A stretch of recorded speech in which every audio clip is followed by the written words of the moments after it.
We talked about poop a lot. We Yeah. did talk about poo a lot. I don't think it's going to go over well.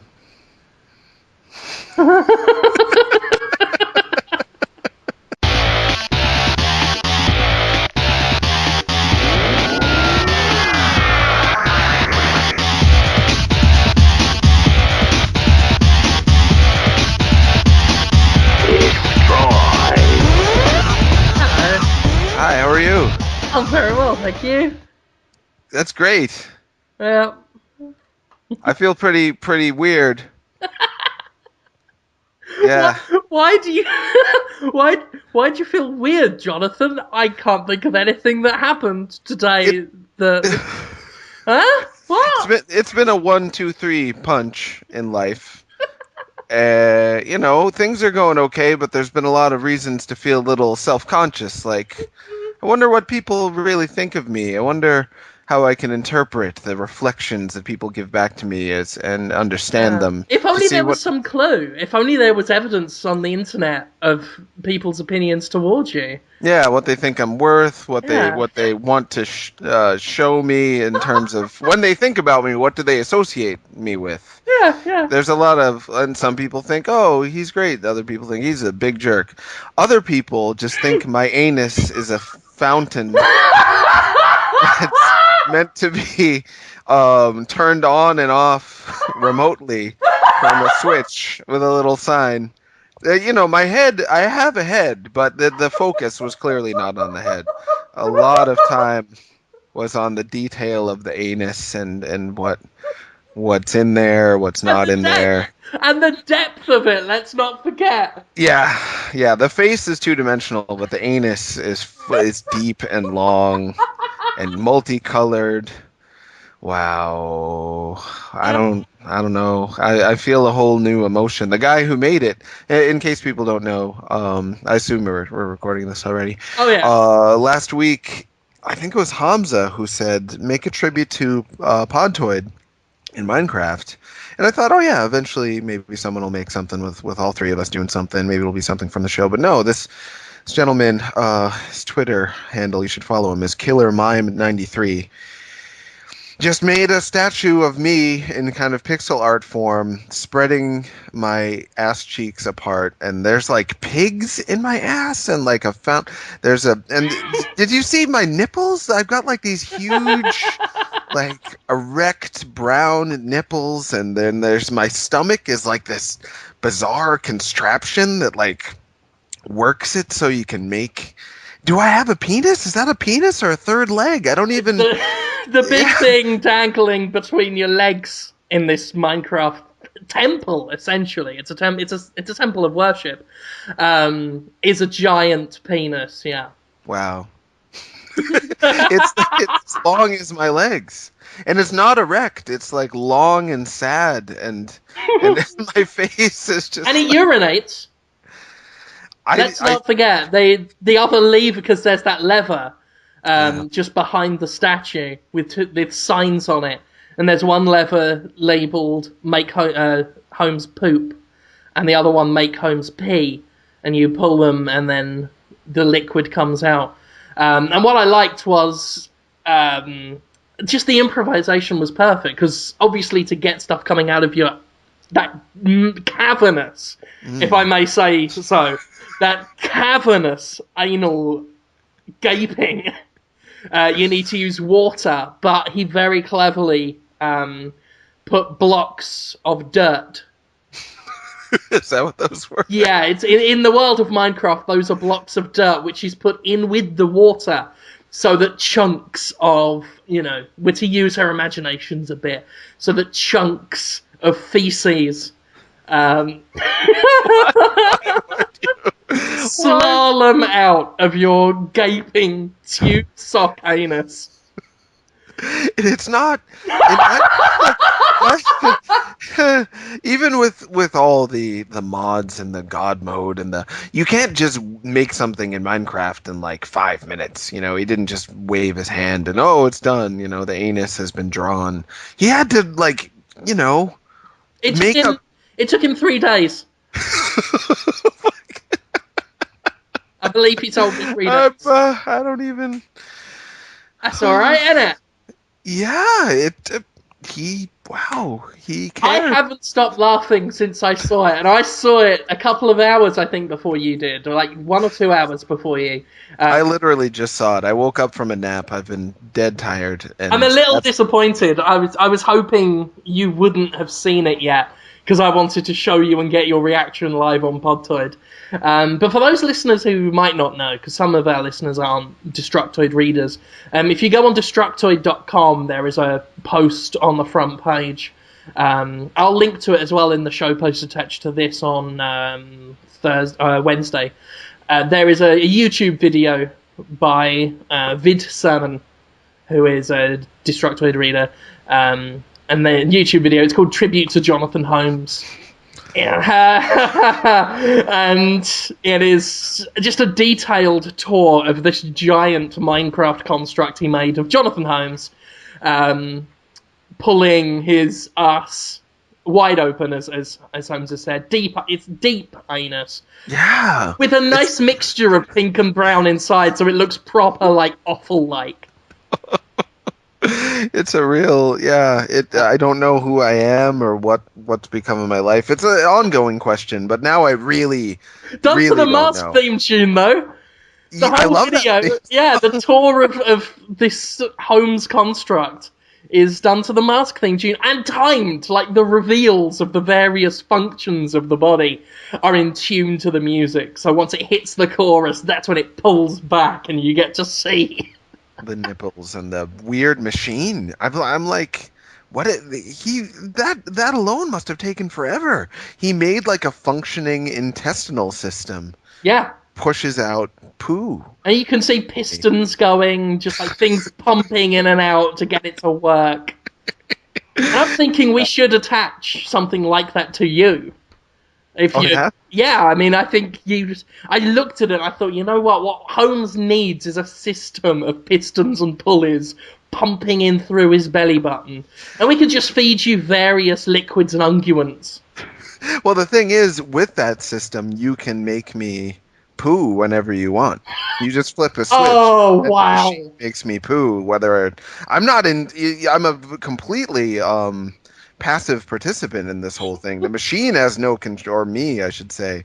It's just sitting there with a blank stare on its face, being forced to poo. I On honestly, I honestly think my life's dream is to decide when you shit. I think that has to be my number one ultimate fantasy. To just remotely decide when and how you shit. and how? Yeah. Yeah, I can think of nothing better. I would wake up in the morning. It would be a big responsibility because I wouldn't want to, use it to torment you in any way. Because I want you to have a normal, healthy, happy, functional life. Thank you. I just want to be in charge of it.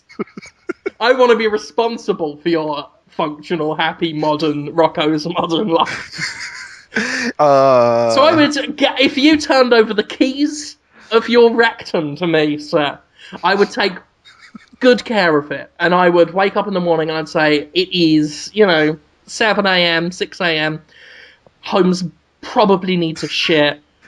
I'll have a button on my desk with like a glass top, like a hinged lid over the button, and I lift the button up like a president, and I'll lift the button up, and I'll be president of Uranus, and press the red button, and then you'll just, a cascading river of shite will just no. tumble out of your flaccid anus. Oh, and I'd imagine that whether I liked it or not, there would be like a little speaker that would start playing the Mask theme song as soon as do do do do do do do do, like, oh, here it comes, no, Yeah. while I'm just driving in my car or on a Well, going that would out be the on a. warning system, because I don't want you to just be like, you're in the office doing a graph of mental problems or whatever it is you do at your job. Mental problems are up 52% this year, and then everyone applauds. It's been a great year for brain stupid. And then you hear. And then I have to.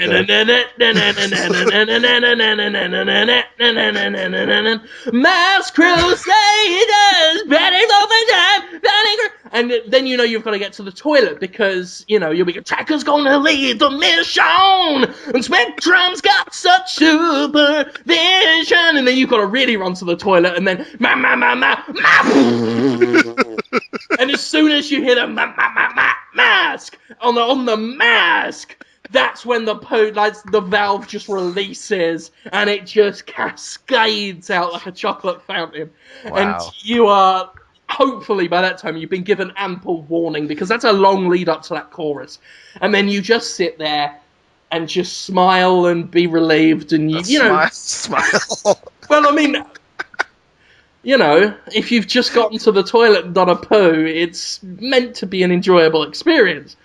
And then you can just sort of look up look up skywards and just say, thanks, Jim. I would. Whether you say that or not, after I've pressed the button, I will say don't mention it. So don't make me a liar. So you must thank me for taking good care of your anus. I am your humble anal caretaker. It's a good one. It's better than human centipede in a lot of ways. I'd have to be near a toilet at all times. I could never really drive again, or I'd have to have some setup, like some toilet installed into my car. I'd never be able to have sex with a human being again. I'd have to. Well, you could always ask to schedule. But I don't know what you're gonna do. You might just be like, well, yeah, he probably needs to go, and then just force that it's happening. You know, I'm out doing interviewing. I'm interviewing Reggie Fils-Aimé. You know, hardcore gamers are really gonna, and then I just hear mask, and it's all over. Well, no, I mean it's not. I wouldn't just cut in at the chorus. You get the full song, and this will be the extended edition of that song. Because, of course, I'll decide when you stop as well. And it'll be for the entirety of the Mask theme tune, the extended version with the guitar solo and everything. I mean, you'll get the full intro, so, I mean, that's the point of using Mask. Oh, so that you know you've got time. As soon as you hear... then it's not that much time. Off to the lavatory. Well, I think it's a very damning statement on society that a man doesn't have enough time to find a toilet between the beginning of Mask and the chorus of Mask. I would just have to start only eating like water and whatever cows eat. I guess grass, because their poop it doesn't smell as bad as other poop. And just wear diapers all the time. I just eat water and grass and wear diapers and hope that Reggie doesn't smell me when I just poop in my pants in the middle of our huge interview. While I'm just listening to the Mask theme song while he's trying to talk to me about hardcore gamers. Well, I think you should be wearing a diaper anyway. Oh, okay. I mean, just as a matter of style. I would like it very much if you started wearing baby clothes in general. But anyway, I mean, we're, trying to have a serious conversation about your anus. Sure. And I'm just saying, it doesn't have to be a life lived in fear, because as I've said before, my job, my role in life is to enhance your existence and turn it into an experience. And not a nightmarish, ghoulish experience. Oh, no. I'm just... So we can, you can say, like, look, I've got a big interview with Reggie Fils-Aimé today. I'd rather not have to shit in the middle of it. Mm-hmm. Can we... Where is the advantage for me to have to clear with a unseen entity when I'm allowed or when I'm going to have to defecate out of my butthole? Why would I want to have to talk to you first? Because you haven't seen how good the button's going to look. It's going to be big and red and shiny and like a flat surface, but like smoothed edges. Like it's gonna feel good in the hand. I mean, therefore, and not just. Yeah. I mean, like we're talking like comfort and elegance, not just the sense of meteoric, godlike power that I will get to capriciously wield over the bowels of my friend. Wow. It's quite Yes. romantic in a way. I mean, that's another thing. I mean, I think only one of us is bringing the effort to this relationship. You've got to Yep. pull your weight, dude. I've always, I've always struggled with romantic comedies that say, relationships are a lot of work, and I've been like, no, they're not. They're easy. When you like someone, they like you. You just like each other, and that's all the work. But now I'm beginning to understand what they meant in Pretty Woman and Mystic Pizza and stuff like that. It's when your lover has a button that they've created and have altered your digestive system in your sleep with surgery. So there's now a machine with pistons and pulleys. We forgot to mention that, but Oh yeah, thanks to the button, I'm going to have this huge, just jetting tumor-like yeah, and appendage. it's gonna be noisy. Like, Yeah. don't reckon on getting too much sleep because, if we're honest, it's going to sound like a fucking Nine Inch Nails instrumental down there. Just sticking out of my stomach. Yeah, yeah, that's what they meant when they talked about our relationships or hard work sometimes. I was gonna, before, it's funny you would talk about diapers on this episode Mm. because I'm changing the subject. I hope that's okay. We can always come back to it. I think we're done. Probably I think not. we're okay.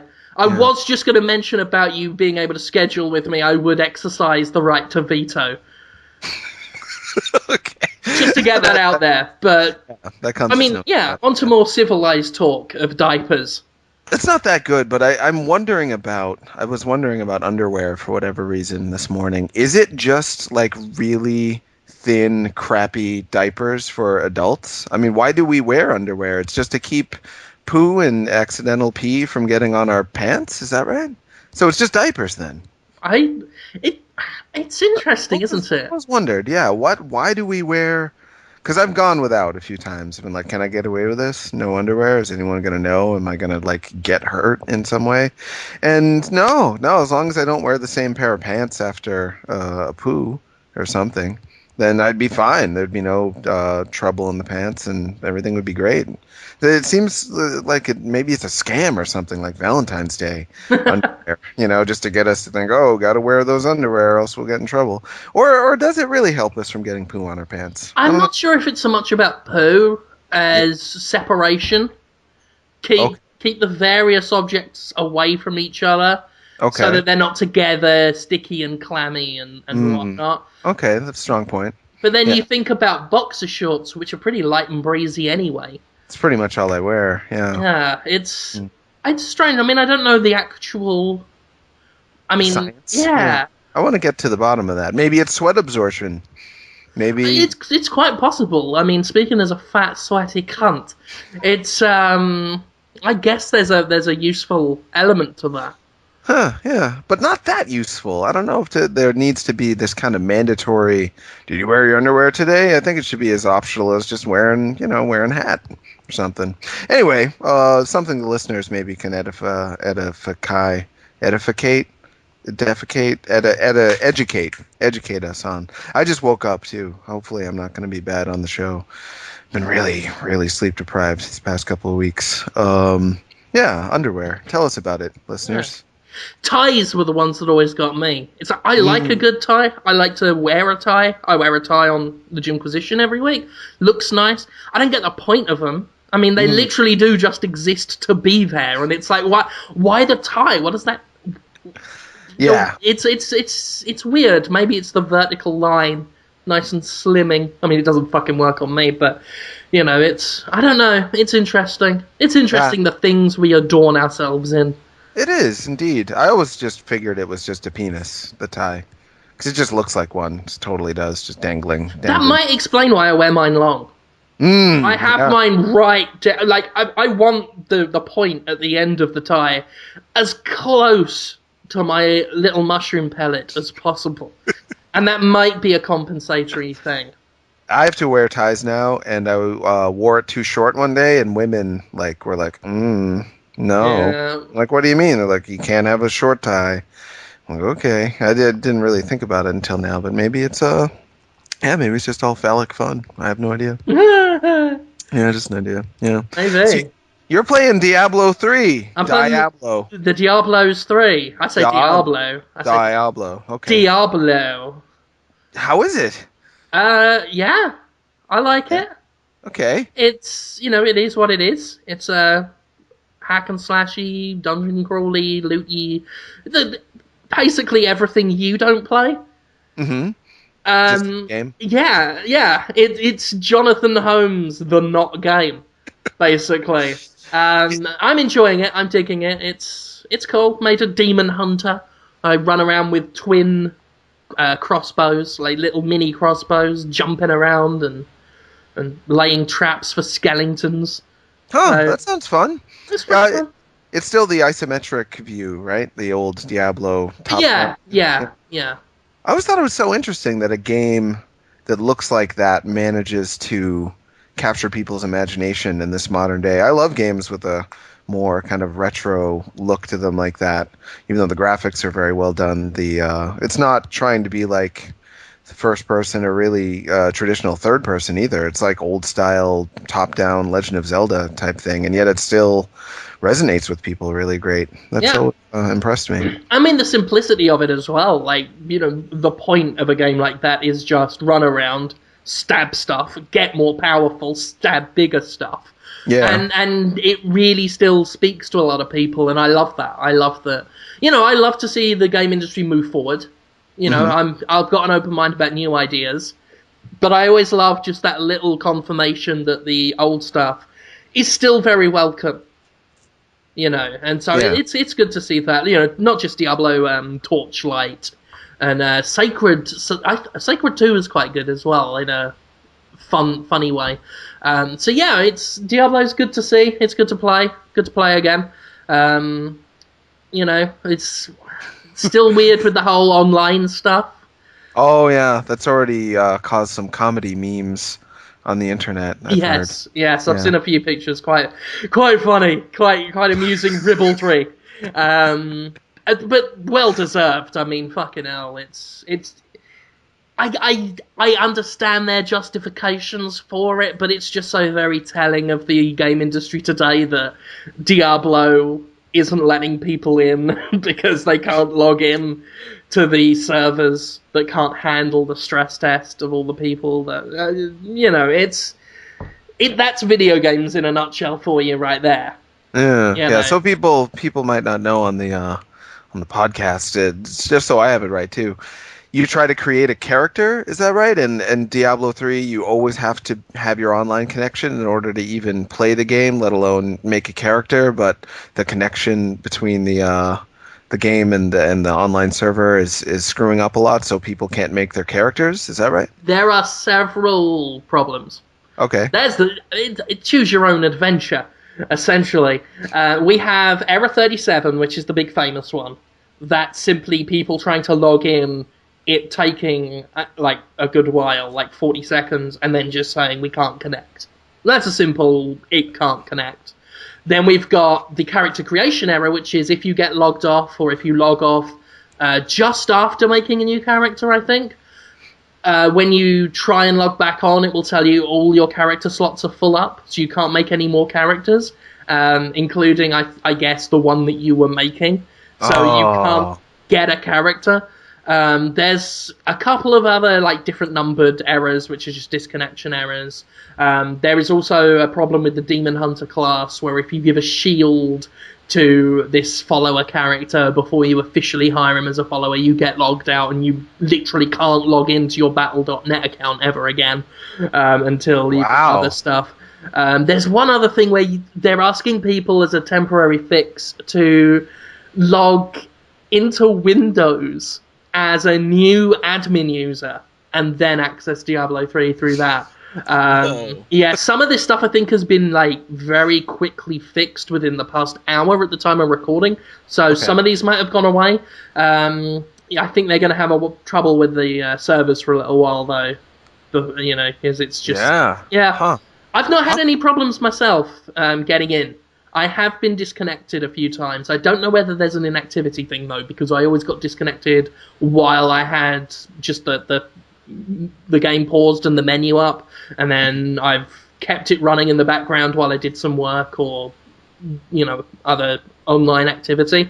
Right. So I've had that, but I've been able to get in myself. But I think Chris Carter, one of the Destructoid news guys, has had the error a few times trying to get in. Huh, okay. And what kind of advantages are there to Diablo 3 that make it worth all this pain in the butt and stuff? Is it so awesome that people aren't going to care, you think, or are people going to take this as a sign that they're just going to get pissed off and stop playing? There are a lot of skeletons in the game. And as someone who loves skeletons, that is a good plus point. Okay. I mean, it's a well-made game, and gamers will suffer an extraordinary amount of bullshit to get to those good experiences. Hmm. Which I don't know how much longer they will once there's more competition from better services. Hmm.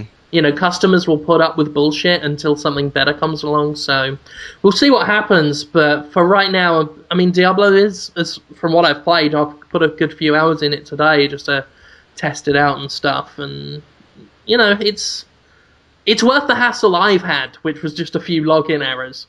Right.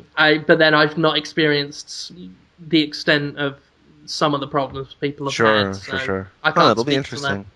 Yeah, yeah, it'll be interesting to see what happens if it really damages the popularity of the game in the long run or not. As still shocked that Street Fighter Cross Tekken actually probably had some damage done to its popularity due to the way Capcom handled the business around that game. I know we talked about it last week, but still kind of reeling from that because I always thought that fighting game fans were loyal to a fault and would kind of put up with anything because they kind of always have until the whole genre kind of burnt itself out after with too many sequels and whatnot. But this was a new game, a crossover between those two huge franchises. I expected it to do at least as well as Street Fighter 4, and yeah, not so much. People are actually getting tired of them, and that led Capcom to make a statement today. I think didn't you write about that today, Jim? Certainly.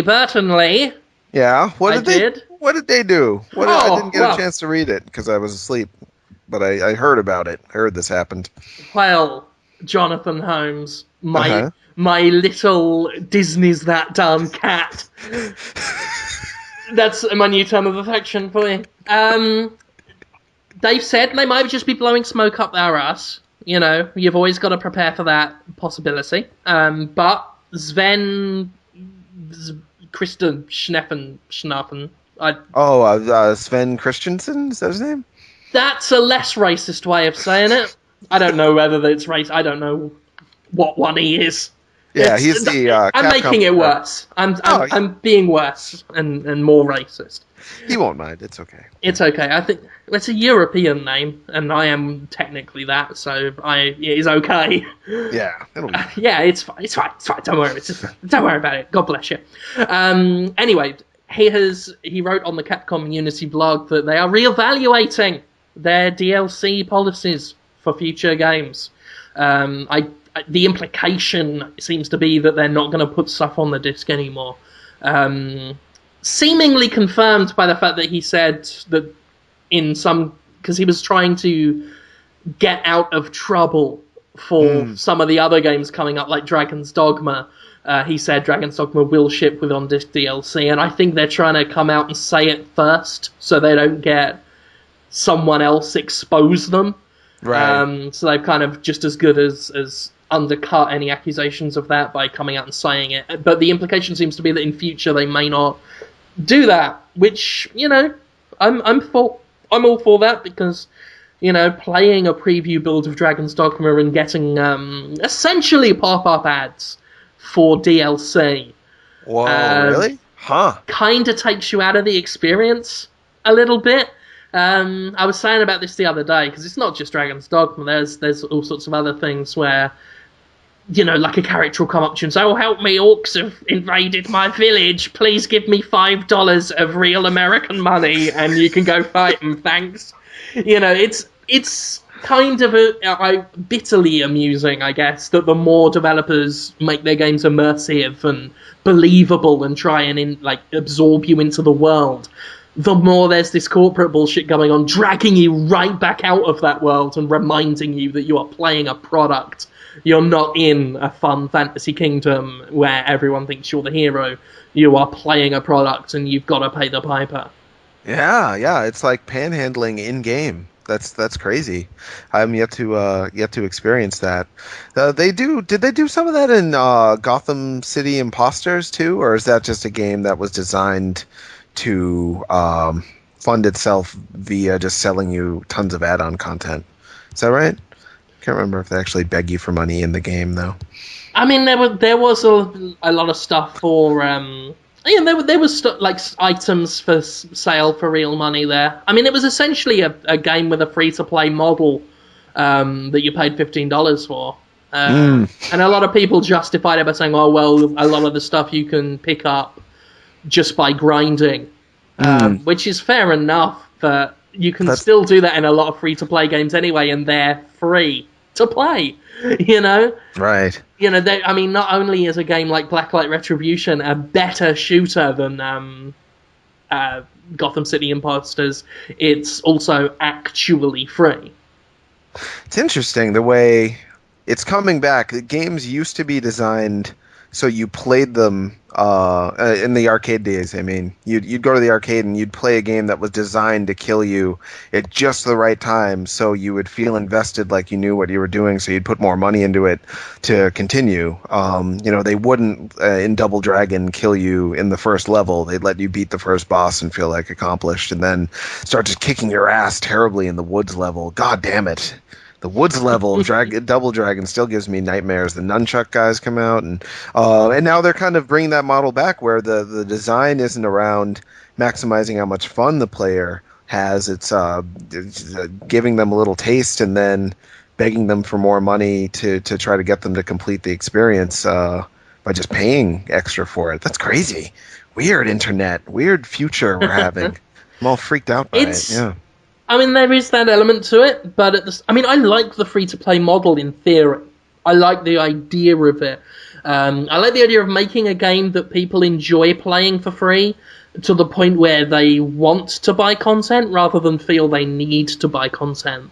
Oh, sure. And I feel that Tribes Ascend and Blacklight Retribution, they're doing that. And they're also, I want them to succeed because you get your Call of Duties, your Battlefields, charging $60 and then still trying to monetize it further and charging extra content. Can I play on it? That's your son. Yes, go on recording. Aww. Crystal, man. He loves video games. Yeah, Aww. He knows that he can come in and play it on a Tuesday because we do the recording. Right. But look, he's such a diligent little. Oh, he just wanted to be sure. He just has to come in. I was nodding while he waddled up. Just yes, and then still. I thought it was delightful. If I ever have children, I hope they ask for my permission for things all the time like that, even though they don't have to, just because they want to be sure. Oh, it's nice. But yeah, I agree with you 100%. For a free-to-play model, to me, is just like a free demo, which is, it's great that that's almost become industry standard. It's not quite there across all the consoles, but it's getting there. And then you can decide from there if it's worth actually paying for. But free to play gives you even more content for free than a demo might. So if that becomes industry standard, that would be great. But as long as they aren't too insidious in hooking you into paying for stuff that you don't necessarily totally want. As long as they don't push you. As long as they don't EA it. Because EA certainly tried its hand at free-to-play, and some of that stuff it's essentially a scam. Yeah. But I've been saying this for years. One of my very earliest Inquisitions was talking about how Farmville players are smarter than us. Oh, I remember You that. know, like Yeah. we make fun of Farmville players for being stupid and playing stupid games, but at the same time, the money they would spend on Farmville is money that they are willingly spending, knowing that that's all that is required of them to get what they want. Hmm. Whereas we'll spend $60 on a game up front, not even really sure whether the quality will be up to standard. And then we'll be further us, $15 here, $15 there, $2 for this, $5 for that, and which people are gladly paying, all the while laughing at those Farmville players and saying, oh, I can't believe they're spending money on that while they pay to unlock a character that was already on the disc they bought for $60, Yeah. It's funny. It's funny and kind of sad, and that's what video games are now. And I love video games as an art form, but I hate them as a business. Yeah. I try not to focus on the business as much, just for my own, trying to avoid sorrow. But you are always there. I can always check your posts. You're quick to let people know how miserable it is, because it is getting worse and worse. So I'm hoping E3 shed some things that have made the industry go downhill, and introduces new stuff that makes the business side of it a lot better. Hoping so. It's just a what, 3 weeks away, E3? God, Oh, don't remind me. we're really going there. You and me will be there, Yeah, walking around. I don't have a ton of appointments yet. Hopefully, I won't have too many this year. I've only 'Cause got it's. one so far confirmed, Oh yeah. and I've only got it confirmed because I know I'm not allowed it. And so I've specifically requested it because I don't know if you know, Uh huh. but I am blacklisted with a publisher now. I read a little bit about that from you, but I wasn't sure of the details. Is that how did you get that information? Is that something you can let us know, or is it just on good authority that? I don't know if I can reveal my. It's on very good authority. Oh, I believe it. My source is, I mean, it's as good as official. It is Hmm. corporate policy at Konami to not talk to me. Now, is that for Destructoid as a whole? Because No, anything you say to me, I'll just say to you later. It's not like, they're going to keep you from the info that you desperately need about Blades of Time coming out. well, You know. I mean, there's something funny coming up about that. I can't talk about it yet, but you'll see the flaw in the plan. Uh-huh. Um, but yeah, I mean, I did a Jimquisition. That's my weekly video series for those that don't listen to it, or rather watch it. And I did an episode about Konami, and I've slagged Konami off on Podtoid a number of times, as listeners will know. Just talking about their mute PR department, the way they release games on just in the wrong situations, or not at all, or delaying Book of Memories twice now without telling anybody. It's just this complete incompetence, and I really let them have it on that video. I tore them to shreds. It was one of Hmm. the meanest videos I've ever done, and only because I like Konami's games. That's all it ever was. I love Silent Hill. It's my favorite series, really. I love Metal Gear Solid. That game got me back into games a long time ago when I sort of stopped playing them for a little while. I owe a lot to Konami's games, and I care Hmm. a lot about them, and that's why I get so angry and venomous when I see them mishandling property. So I did this video, and I am told it went to the top, Oh, really? like the top. Oh, that's neat. Like there were Japanese businessmen um, Really? telling Konami in the West, we will have no more dealings with this Jim Sterling. So that Funny. was, I was trying to help Konami, Oh, because I sure. care about it, and then, that's my punishment, is they will no longer send me the review copies that I was buying myself anyway. Because Konami's PR is Konami's PR, and thus I was doing everything myself anyway. So Now, yeah, to be clear, in the Jimquisition video, you didn't say anything about Konami's actual video games, did you? Like the games they uh, make? I slagged off the Silent Hill HD collection because it was a load of shit. But that's that hatred for that collection only comes from your love of the actual games on Oh there. yeah, it It's was like a bad port job. Yeah. right. It's the way they were packaged by the people who decided what quality control is, which is kind of, related to the people who are deciding when to do press releases, who to talk to, when to actually keep your promises. Because I've had limited dealings with Konami, and they've been very nice, but I'll say, so am I gonna, get that interview or get that video, and then, 3 months later, 4 months later, they respond. It's like doesn't actually seem like they're there. And So if some, it's a yeah, common complaint. Like, yeah, people in the games media have a terrible time with Konami. That's a fact. Them blacklisting me almost literally makes no difference yeah, to the way I would, like, all that Blades of Time coverage I gave. And let's not forget, I was the only guy covering it for, like, anywhere.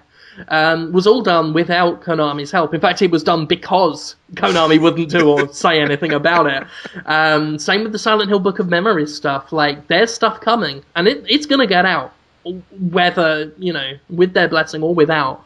I've got that interview I mentioned last week. hmm I'm holding on to it for a number of reasons. Mostly just waiting to. I'm still, trying to play by the book. But, you know, I'm doing stuff Konami itself won't to talk about their games because I care about the games. That's the only thing that stops this being like 100% funny, is the fact that I do care about the games, and when I care about something, I tend to go out of my way to cover it. I really do try. I'm not saying, I make games because I'm that important. But I try to give out coverage for games no one else is talking about. oh sure, And when and it you've comes been to commended for that and many when it times. comes to Konami, there's a lot of their games people aren't talking about. So I try and talk about it, and they don't want me to do that, which is sad for the games, really. I think it's funny that the people that weren't talking to me are now telling me they're not going to talk to me. But I do Well, feel sad for the people making the games and stuff. I'm trying to put. Can you imagine if we were like, because you make stuff, you make videos, you write things. I make videos, I write things, and we have to let people know on Twitter, and I should get on Facebook. I still haven't done it, but you go out on Facebook, you let people know, oh, I did a new video, I wrote a new thing. You market yourself, you do your own PR, and that way, and it's worked for you. Can you imagine if someone made a video or wrote an article about how you, Jim Sterling, aren't promoting yourself well enough? And you got angry at them for being like, I love his videos, but he doesn't let anyone know that they're out there. He only tweets about it 3 times a week. I want him to tweet about it 20 times a week. Just like demanding that you be more popular and do more to promote yourself and getting. Would you get angry at a guy for doing that? Just being like, wanting you to do more to help yourself? Well, yeah, no. No, That's why I'm it's. having trouble I mean, let's imagining. face it. I was venomous because Konami makes me fucking angry, genuinely angry. Sure. I hate to see a company fuck itself up when it's got good stuff on the line, and it's just I don't get them. I mean, the Jimquisition all told has cost me $500 hmm overall to date. Not counting like just stuff that I've already scrounged together over the years that I put Sure. in there. hmm And that's still enough for me to try and promote it as best I can. Konami, as a publisher, must put, several 100,000, several million, depending on the Mm, game, into a sure. title that it will then not talk about. I mean, Blades of Time wasn't a great game. It wasn't a good game, really. It was hmm okay. But if you're going to go to the effort of physically producing the copies and buying the rights and paying the studio, you'd think they'd care and try and sell some.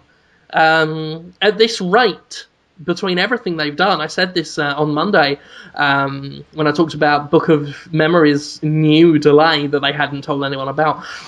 The only way I could respect the people in charge of that company anymore is if there was some scam going on, some investment scheme, a la Mel Brooks is The Producers. Ah. and it was trying to fail if the company was like being paid to lose. Huh. That's an interesting conspiracy theory. I wonder if there's some fact to that because it doesn't add up. And I don't understand why they would be. It's just not the way to handle it. If Konami head, president of Konami was angry at you, I figured they'd reach out to you because you still have a voice. It's not like they're getting rid of your voice. They could just say, Jim, we saw your video. It really upset us, but what can we do to try to work this out? We want to use your voice to try to actually make Konami look good instead of continue down this road. But after getting blacklisted, obviously you're not going to have any thing immediately positive to say about them unless they stop screwing up. You're going to continue to Well, they don't reach out to people that like them, let alone people that don't. They don't reach out at all. Like, someone was asking, there was something I was talking about doing, like, coverage-wise, and they were like, aren't you worried about Konami, like, trying to legally pressure you? And I'm like, given how they handle everything else, I'd expect fucking Lionel Hutz to turn up. Some fucking, like, Jack Thompson or someone completely fucking incompetent turning up. I'm not worried about Konami at all. Like, they don't do anything. It's almost like they don't know they're a game publisher.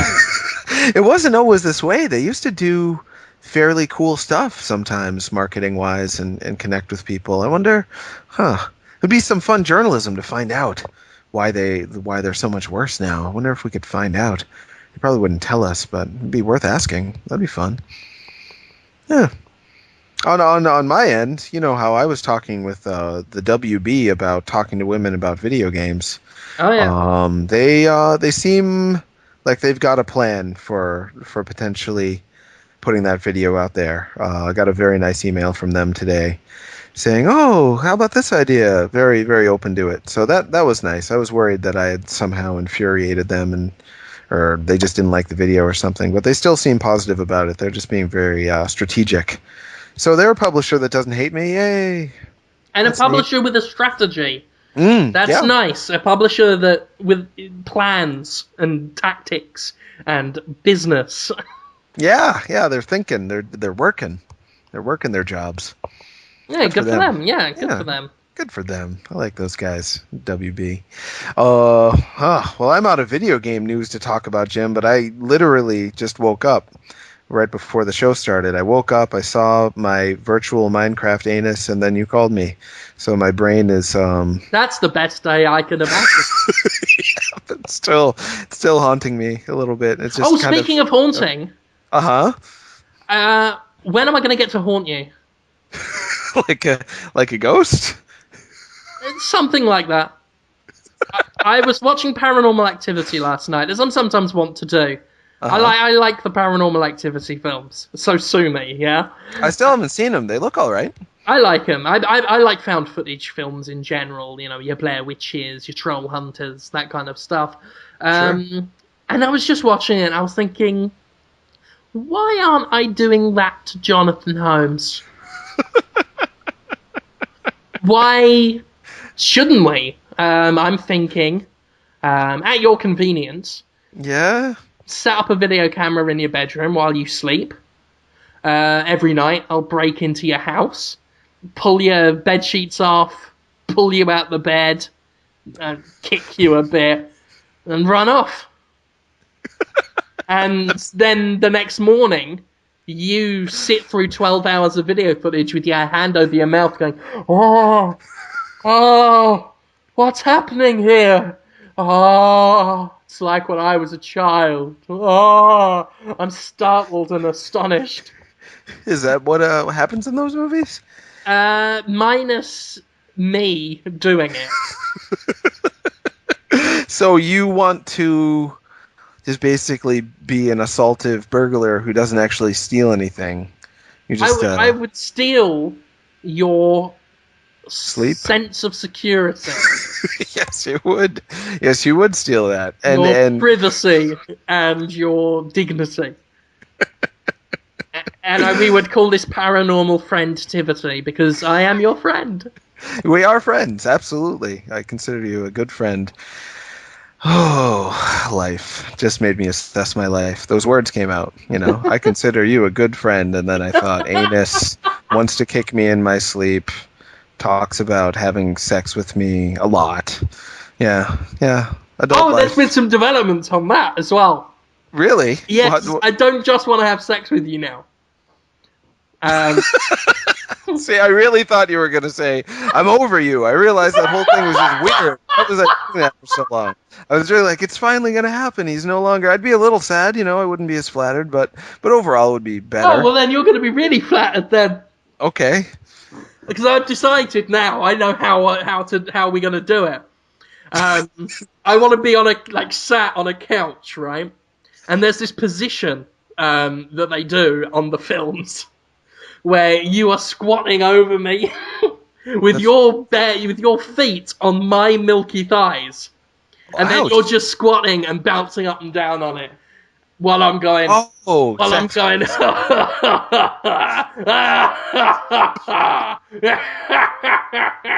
I'll just be doing that for ages with a cigar, just like that, and you'll be like squatting like that, and just like jumping, bouncing up and down on it, just going like that. I, How's that for you?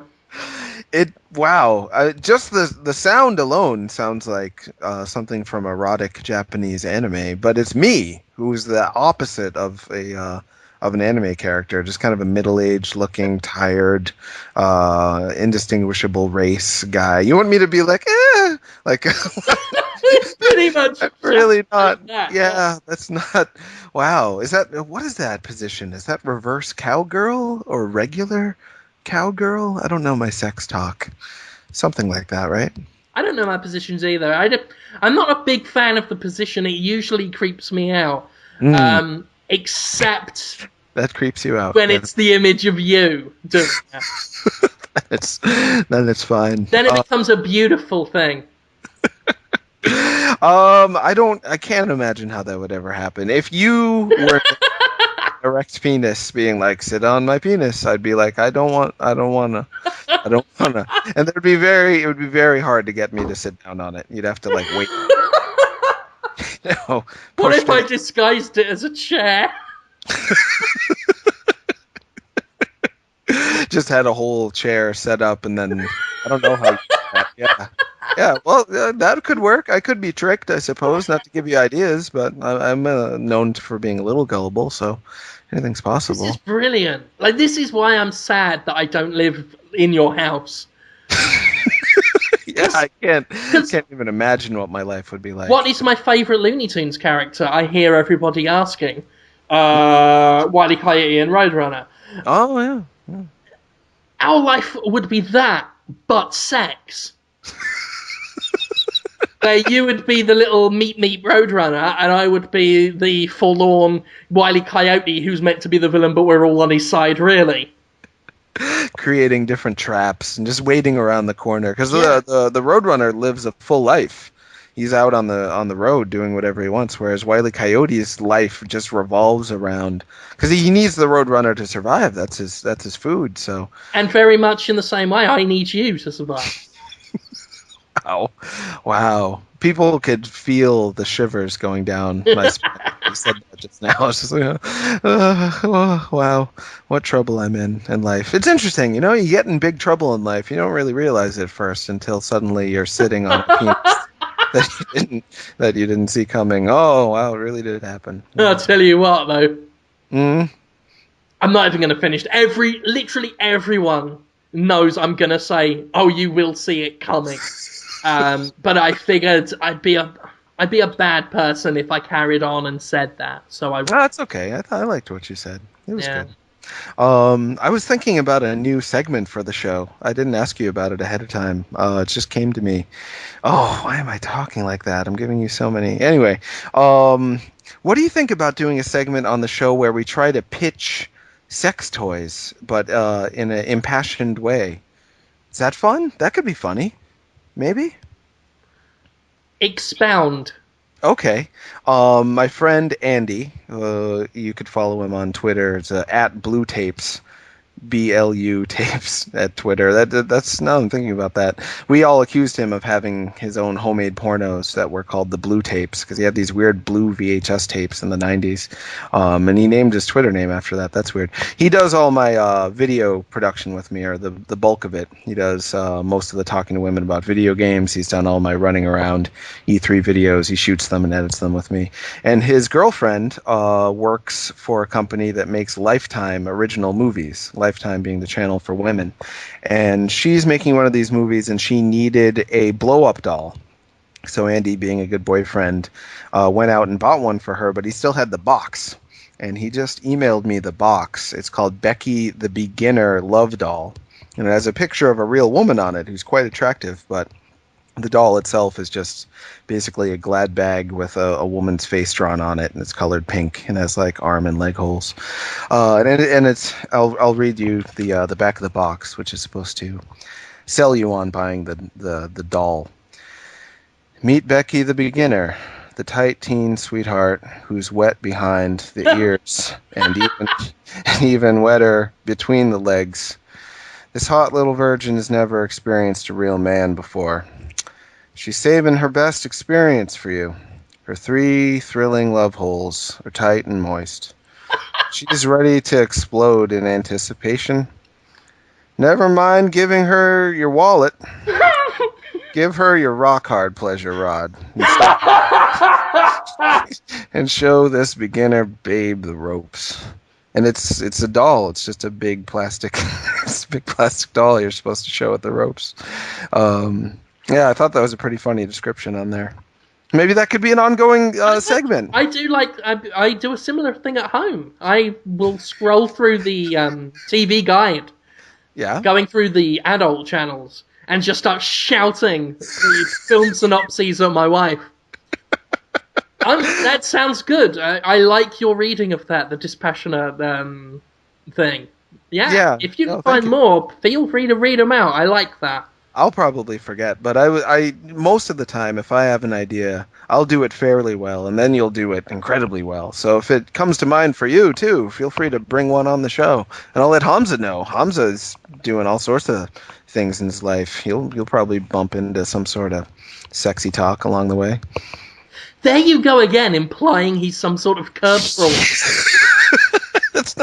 It's not that. He is a young, attractive man in an industry that, honestly, I hate to sound stereotyping, but working in the video game industry for a few years, there are the people who make friends easily, and then there's the people who do not. And a lot of them don't make friends as easily as others. But Hamza, everyone loves him, and women particularly really love him. I've seen women flirt with him very, very hard at various events. So it's just ladies love cool Hamza. There's nothing wrong with that. Same with Max Scoville.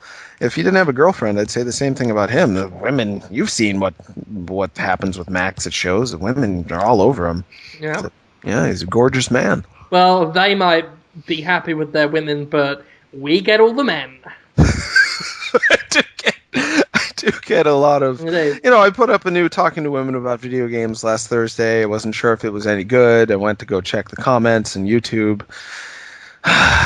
What do I get? I want Jonathan Holmes to gape for me. I wonder how big Jonathan Holmes' testicles are. I bet they're really nice and big in your mouth. Just tons and tons and tons of tons. A few comments saying that the woman in the video was good, and she was very funny and fun to watch. And most of the others were just, about my nipples and my butthole. Brilliant. Yeah. That's how it should be. I should point out, it isn't just you. I do get it as well. It's probably more insulting to me because, just for the fact that it is pure irony. I get a lot of requests to do Jimquisition naked. Oh, really? And stuff like that. So... they probably just want to see how stupid my tits look. But it's not just you. I don't want you to feel like you're alone in this. Thanks, Jim. Even though a lot of your harassment is my fault, I'd still look out for you. Thanks. I appreciate it. I don't mind. It's been going on for... what's the first... It was an Australian guy. I'll never forget him. His name was long beard or something. He had a big, bushy gray beard, and he was in his 50s. Oh, And it was when I was doing the show, the Destructoid show with Tara, and I think we're on like our 9th episode or something. A lot of people thought I was gay because I was so, I don't know, gay on that show. I guess I didn't take it as an insult, but yeah, a lot of people said get the gay guy off the show. I actually like had some homophobia happen to me, except for this one guy, long beard. Was just like, I want to fuck Jonathan Holmes so bad, was his comments on YouTube. And I was like, thank you, old man in Australia. That's very flattering that anyone is attracted to me. Thank you. good. Yeah. A lot of people think we're all gay. Oh, yeah. Yeah. Destructoid has kind of a gay rep, I think. I think we do. I mean, we got Chad, who is just Chad. Harmser, a lot of people think Harmser is gay. True. Because he does have... There's something with the way he slurs his words, I guess. There's a stereotypical edge to it. I don't know. I do my part. I pitch in. Sure. There's an ever so slight homoerotic element to myself. Yeah, it's subtle, but it's there. Yeah. And we've more or less rewritten history to the point where you are considered just cock mad. Conrad has a mustache. He's got a very Yeah. kind of sexy mustache, and he loves musicals. People might think he's gay. Yeah. Yeah. And Gay Gamer seems to feel a kinship with us, which is nice. It's a cool website. They're great. They stick up for us a lot. Yeah. We're gender queer, I would say. We defy gender expectations and just kind of do as we please. I don't mind at all when people think that I'm gay, because I don't act like a typical heterosexual guy in a lot of ways. I don't try to follow all the rules. I'm not attracted to other men, but in other ways, I'm sort of gayish. Yeah, sure. You're completely gay apart from from that small detail. Yeah, no, I'm all for that. It's a nice thing. That's good. I've said before, I see no point in the gender distinguishment. Distinguishment? Is that up? I don't care. No, it made sense. I break all the rules to say we are both rebels without a cause. So yeah, it's good. I like that Destructoid has a kind of gay rep where people think like all the staff is gay. Or we have a rep for being like the toughest of frat boy types who will like take no names and swear at strangers and do pranks and stuff like that. So we're either gay or like or what's that show with the Johnny Knoxville? Oh yeah, Jackass. We're like either jackass or gay ass. Gay jackass. Yeah, could it be better? Yeah. I'm all for it. I'm all for gay jackass. Indeed.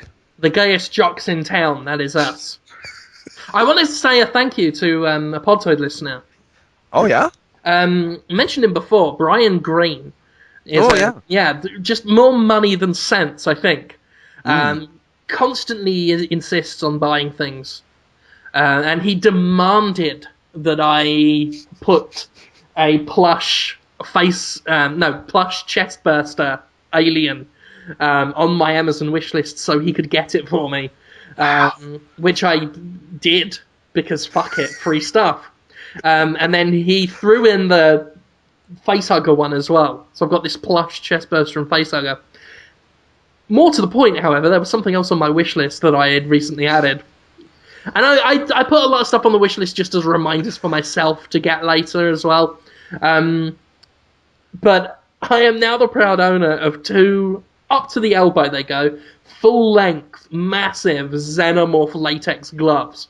Whoa, really? Just big, honking alien hands. Which so I will... creepy. Yeah, I'll be wearing them in my next Gymquisition. Just right, they're fucking amazing. You can't do anything with them. They're ridiculously big. Like, I mean, I've got big hands for punching through walls because I'm so tough. And they are like small baby hands inside these things. Wow, that sounds so fun. What a nice guy. Those couldn't have been cheap. Did he buy those for you too, then, is what you're saying? Yeah. Wow, Brian Green, what a guy. The world is kind of like It's a Wonderful Life sometimes. People just do come out and give to those that have made a difference for them. Ah, I love the world right now. You're gonna wear creepy gloves at E3 and scare me, and it's all thanks to Brian Greene being so philanthropic. That's great. Yeah. Yeah. It's good. See, Yeah. life isn't so bad. No, no, I can evaluate myself and come to the conclusion that I fit into my world in a way that doesn't always involve my anus being talked about and shown in videos and cartoon form. That's not all I'm good for. There's other things I can do too. That is what you're best for, though. I don't know. I don't know. It's gonna be a while before I can figure out if I'm living my life like a human should be. It's gonna be. It's not gonna be this week. It's not gonna be the week after either. It's gonna be a little while before I get this figured out. Mercy. Yeah, I could go on about that, but I don't want to take up our fun I mean, time. we should just say, I mean, Hmm. a lot of this is conceptual. Conceptual. Conceptual. Like, Conceptual. a lot of Like, this is just proposition and not action yet. I mean, I wouldn't worry too much because at the moment, I don't live in Boston. wow. Is that where you That- live again? I always forget where you yeah. are. No, that was as intimidating as anything. You know all that sex I talked about doing to your body. Most of that is just theory, which made me think like, what happened to me last night? Do I know what? Because I thought it was all theory, but you just told me that some of it actually happened, and then on top of that, you said you don't live here yet. Wow, what a weird life I would have. I'm just saying, you think it's all like weird now. I do. Yeah, Yes, I do. yeah. Yeah, huh? It could and possibly will escalate. That's all I'm saying. I will see you in 3 weeks. On an unrelated note. Yes, you will, won't you? Wow. Oh, I probably won't do much to you, though. okay. You'll be too busy, I I'll be think. way too busy. Yeah. I'll be way too busy working on the stuff involving you that you won't see. Oh, my life. Yeah, I really don't know what to expect. It's your life, and it lasts forever. Oh, Bon Jovi. Yeah. Yeah, Yeah, they're rock and roll. that was Yeah. my award-winning Bon Jovi impersonation. That sounded good. I I appreciate got, it. it's your life. There was some song I wanted. I keep having ideas of videos for you in E3. I had the one last week about bump bump. Oh, what's it called again? I can't even remember. Yeah. Oh yeah. Ow. This week. Do you know the song "One in a Million Girl"? Why would I lie? You know that one? Not off the top of my head. It might be one I'd recognise if I'd heard the full I want a thing. video. I want you to do a video to it. It's about a guy going to see, I think, the way they used to do strippers, they wouldn't strip on a stage. They'd just be like behind glass. So it'd be like this weird private intimate thing where you're in a booth just like staring at a woman masturbating through glass. Do you remember that? Oh, sure, yeah. Yeah, yeah, it's a song about that. It was a pop Ah. song that was big in the 80s. It's like, she's right here behind the glass. You're gonna like her because she's got class. And that line always cracks me up because that's why people go to see women behind glass is for the class. Yeah, Yeah. yeah. I want to. Maybe we can do a video to that too. Well, we could do a video where I am sitting at a peep show, Uh-huh. and you are behind the glass, I'm not sexy. naked No. and dancing on a pole, and like It would you've got be- your ass crack, your cheeks have enveloped the pole, and really- you're like smearing up and down it sexily, and you're just leaving brown behind on the pole. To that song. And then you get like your knickers, your panties, and you like put them between your legs and you grind them up and down between your legs, and then that just smears all more brown on them. And you flick them at the window, and it splashes brown, like wet brown, up on the window. And then I put my head against the glass and go, oh, like that. And I just go through the glass because this is all like emotions. And I go through the glass. And that means I also go through the brown. And so I've just got your brown on my face. And then I just sort of smear it over my face and then start licking my hands. And then you bend over and you look at the camera and wink. And then you just spray like this, like just a like just oh god, just a fountain of brown, Oh! and that goes all in my hair and drips down over my face, and I just start shaking my head around. And, like that. What Wow. in a million? Like that. Knowing the song makes it. Yeah, that's a very disgusting, disturbing idea. But the song goes. You could look inside another world, get to talk to a pretty girl, and I'm picturing just poo flying all over your face as it's talk to a. Yeah, that would be a good video. Even I have to admit, It talks a lot about feces on this. We did. episode. We did. I bet that could creep its way into the show title this week. It's just on our minds, I guess.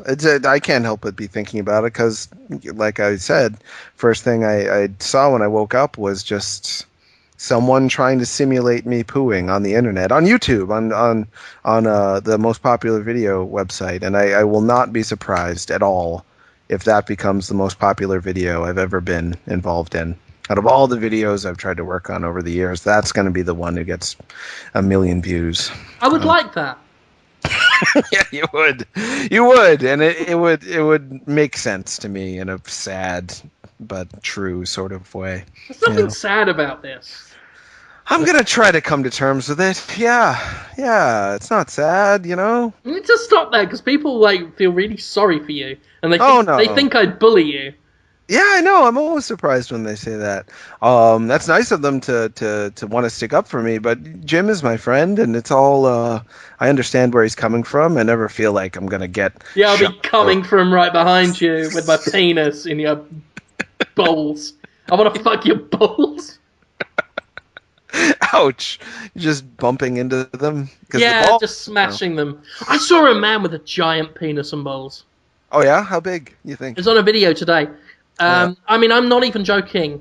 Like, I mean, clearly the man had like a deformity. He was quite happy to bounce it around on XTube. Oh yeah, porns. Yeah. Oh yeah. I mean, I wasn't. You can't find that attractive. Like, you can't even try. It's all I'm thinking is trying to wonder how. Like, you could see the skin at the top of the scrotum. Being pulled by gravity. I'm trying to find, like, watermelons. Yeah, I've seen them. Yeah, his penis was like that. And the sad thing is people are gonna just assume they're just gonna think a big dick. And I'm not trying to like draw funny metaphors. I mean, it actually looked like a giant, swollen, fleshy watermelon. Whoa. And the balls behind it, about the same size and shape. So it was just these two watermelons hanging between his legs, which, I mean, his thigh looked about the same size as the penis. Wow. And it was huge and swollen and like a giant comedy nose. Like Squidward's nose from SpongeBob, but bigger. And in the video, he pissed. Oh, because I guess why not? And so engorged with flesh was this thing. I mean, the piss came out in two different directions. Like just what? Like when the split in the stream there? Yeah. Like it was just so big. It was just the piss was just falling out anywhere. I mean, I can't describe what I was seeing. It was. I mean, it must have been like elephantitis or something. Like some physical disease, which the guy was quite happy to put on, and people were willing to encourage it by saying, "Oh wow, that looks so fucking hot," in the comments. And there were also a lot of people just saying, "What the fuck is this?" Yeah, it was amazing. I'll have to. Absolutely grotesque. I'm And curious about that. I should check out that X tube with the penis. Is it can you do a Google search for it? Just X tube penis watermelon. I can't remember the guy's This. username. It was like Plow UK or something. Oh, Uh, it's just is that how the works? It's just a guy uploaded a video of him peeing, so you can he like, uploaded several videos of his giant penis. huh? And I only watched that one because I mean, I was trying to find stuff to wank over, and Sure. that was putting me off, to be quite frank. Um, so I kind of left it alone, but I'm gonna have to go back because it was fascinating. Yeah, we should get to know him. We should maybe I'll have him on Sup Holmes or something. I A mean, he was surprise guest. moving it up and down, and it was just rippling like a big, like it was like a big tumor. And you could kind of see a vague definition where the helmet and the shaft separate, and Huh. it was something else. Wow. I'm very curious about that.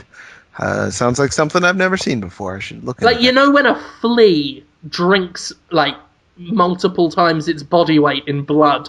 Oh, sure. Yeah, like that, but He was the without swollen legs. tick of penises. Huh. Yeah, his Interesting. big, swollen, juicy lump. All right. Awesome. Maybe should we do questions soon? What? I'm segueing. Oh God. I've got a film pitch for you. Oh, good.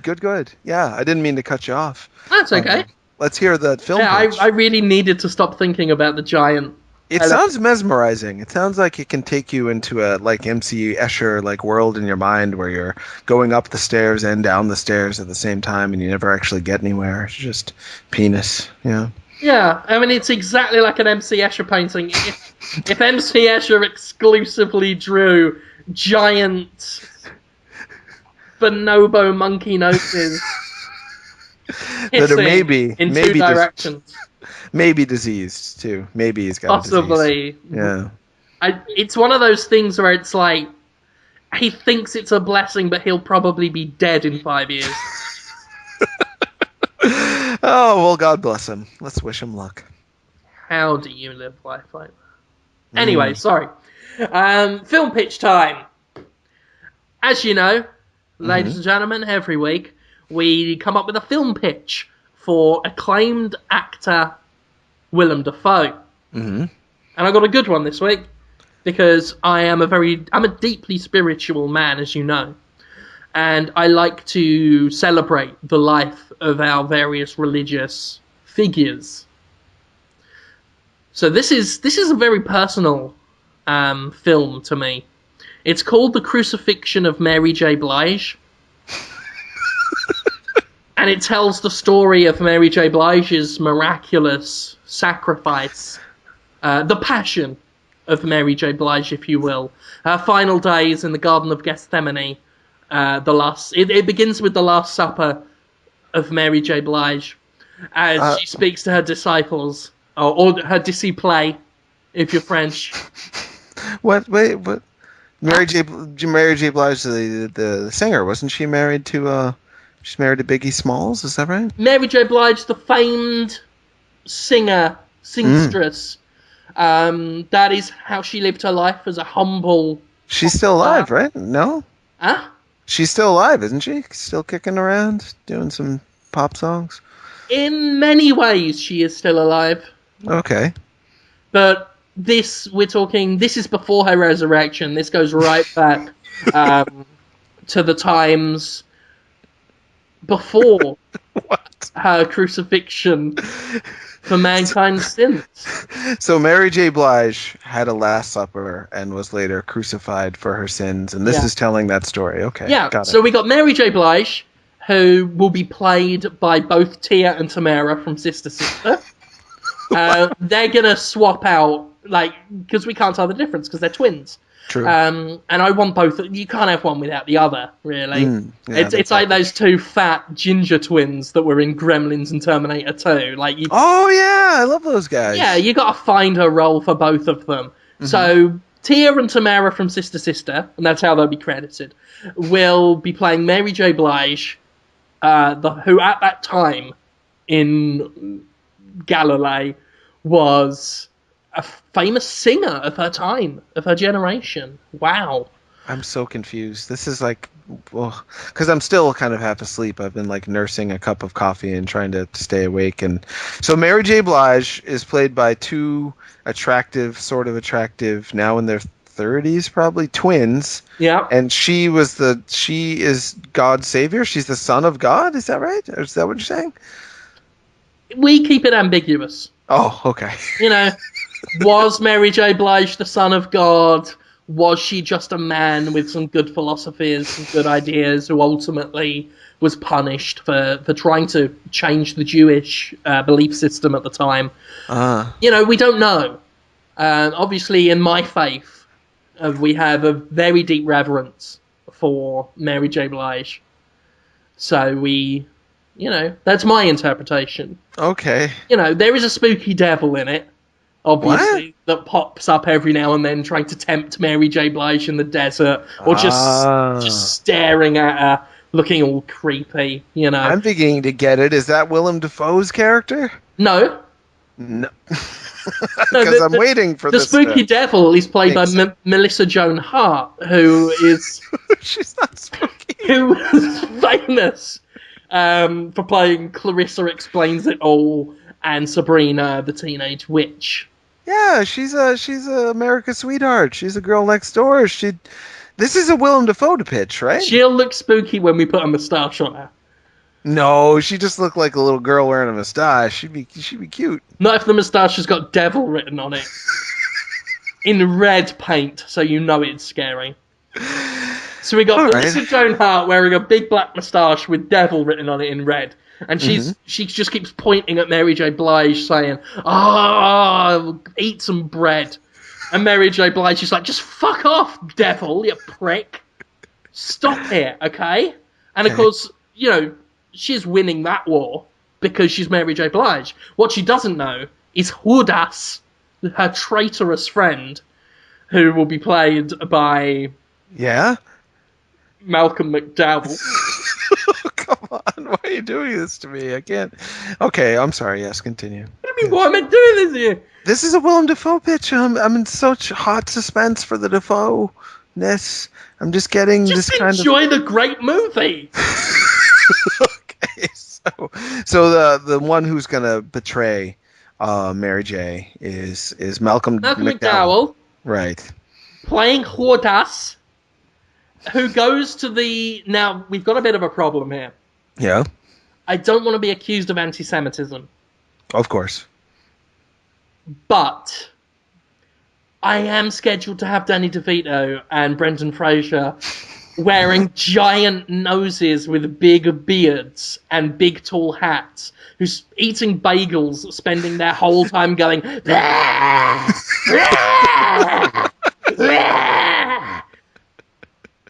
We will kill this Mary J. Blige, Mashugana. And I'm thinking, so long as I don't actually, say they're Jews, I'll be okay. And remember, I'm just going off the religious texts, okay? Yeah, that's just an interpretation. It's not saying all Jews are like that, just... Yeah, I'm just saying that in the holy texts, there are, and I quote, a scheming cabal of Jewish priests. Is that really what it says in the New Testament? That's mean. In the New Testament of Mary J. Blige, yeah. I haven't read much. I'm trying to be sensitive anyway. I'm trying to be sensitive. Sure, absolutely. So, and I think ultimately this isn't offensive to anyone. So Brendan Fraser is, I'm going to eat this falafel, and then I'm going to kill the Mary J. Blige. Wow, Danny DeVito is going to go, circumcision and rabbis. I'm going to kill this Mary J. Blige as well, and I'm going to joke off while I do it. It's not that different from the Penguin in Batman Returns, and when you think about it. He will look almost exactly like the Penguin. That'll feel familiar to people. And that's actually Brendan Fraser's most expressive role ever. I've never seen him let loose like that. It sounds pretty good. Oh, he's really excited because it's a break from tradition for him. Right, right. He's normally the businessman or the funny caveman or something, but this time he really gets to cut loose with character acting. That'll be fun for him. Yeah, so Mary J. Blige is arrested by John Cusack and Nicolas Cage, who are playing the Romans. This is such a detailed plan. Wow, so many. This is the most star-studded one yet. Yeah, continue. Yeah. He is dragged through the streets, is Mary J. Blige, Mm-hmm. while the peasantries just shout, "Do your miracles and get away! Oh, if you were the son of God, you would magic us all dead."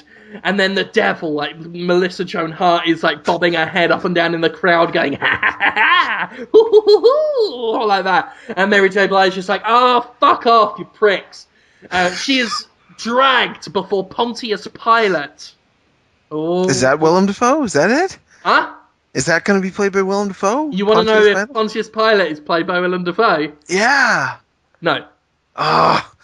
That will be Tobey Maguire from the Spider-Man films. And he will go, "I will not kill you, Mary J. Blige. I will whip you with my big stick." And he whips her with a big stick. And then you've just got, those scheming non-Jewish people just going, Hanukkah! You must crucify her! Yeah, you gotta crucify that broad! And then Tobey Maguire goes, "Oh, okay, I'll do that then." So they drag her through the streets, the other way now. Nicolas Cage and John Cusack. While Tobey Maguire just sort of pisses down the stairs. Because that is representative of something. Symbolism, yeah. Yeah, and Mary J. Blige says, "Peter, my disciple, if you're French, surely thou wouldst recognise me."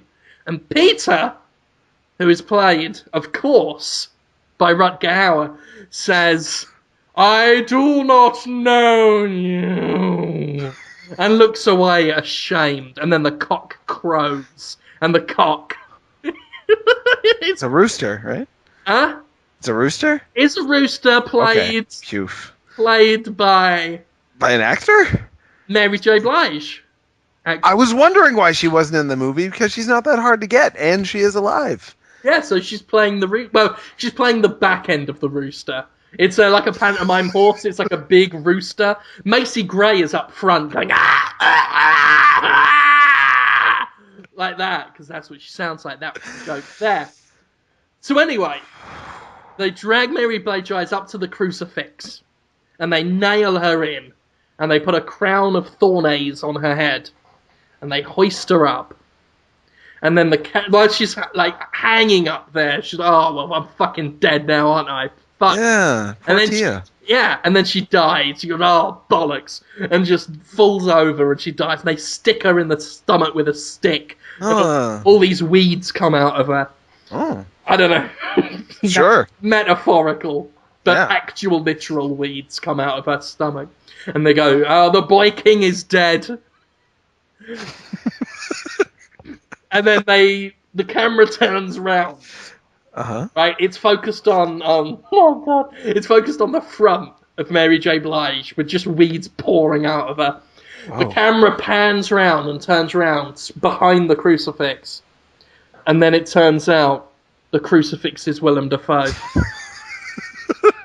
Which had to hurt for him too. He's got nails in him. And he looks at the camera and he says, "I killed your friend, Mary J. Blige, and I'm gonna kill you too!"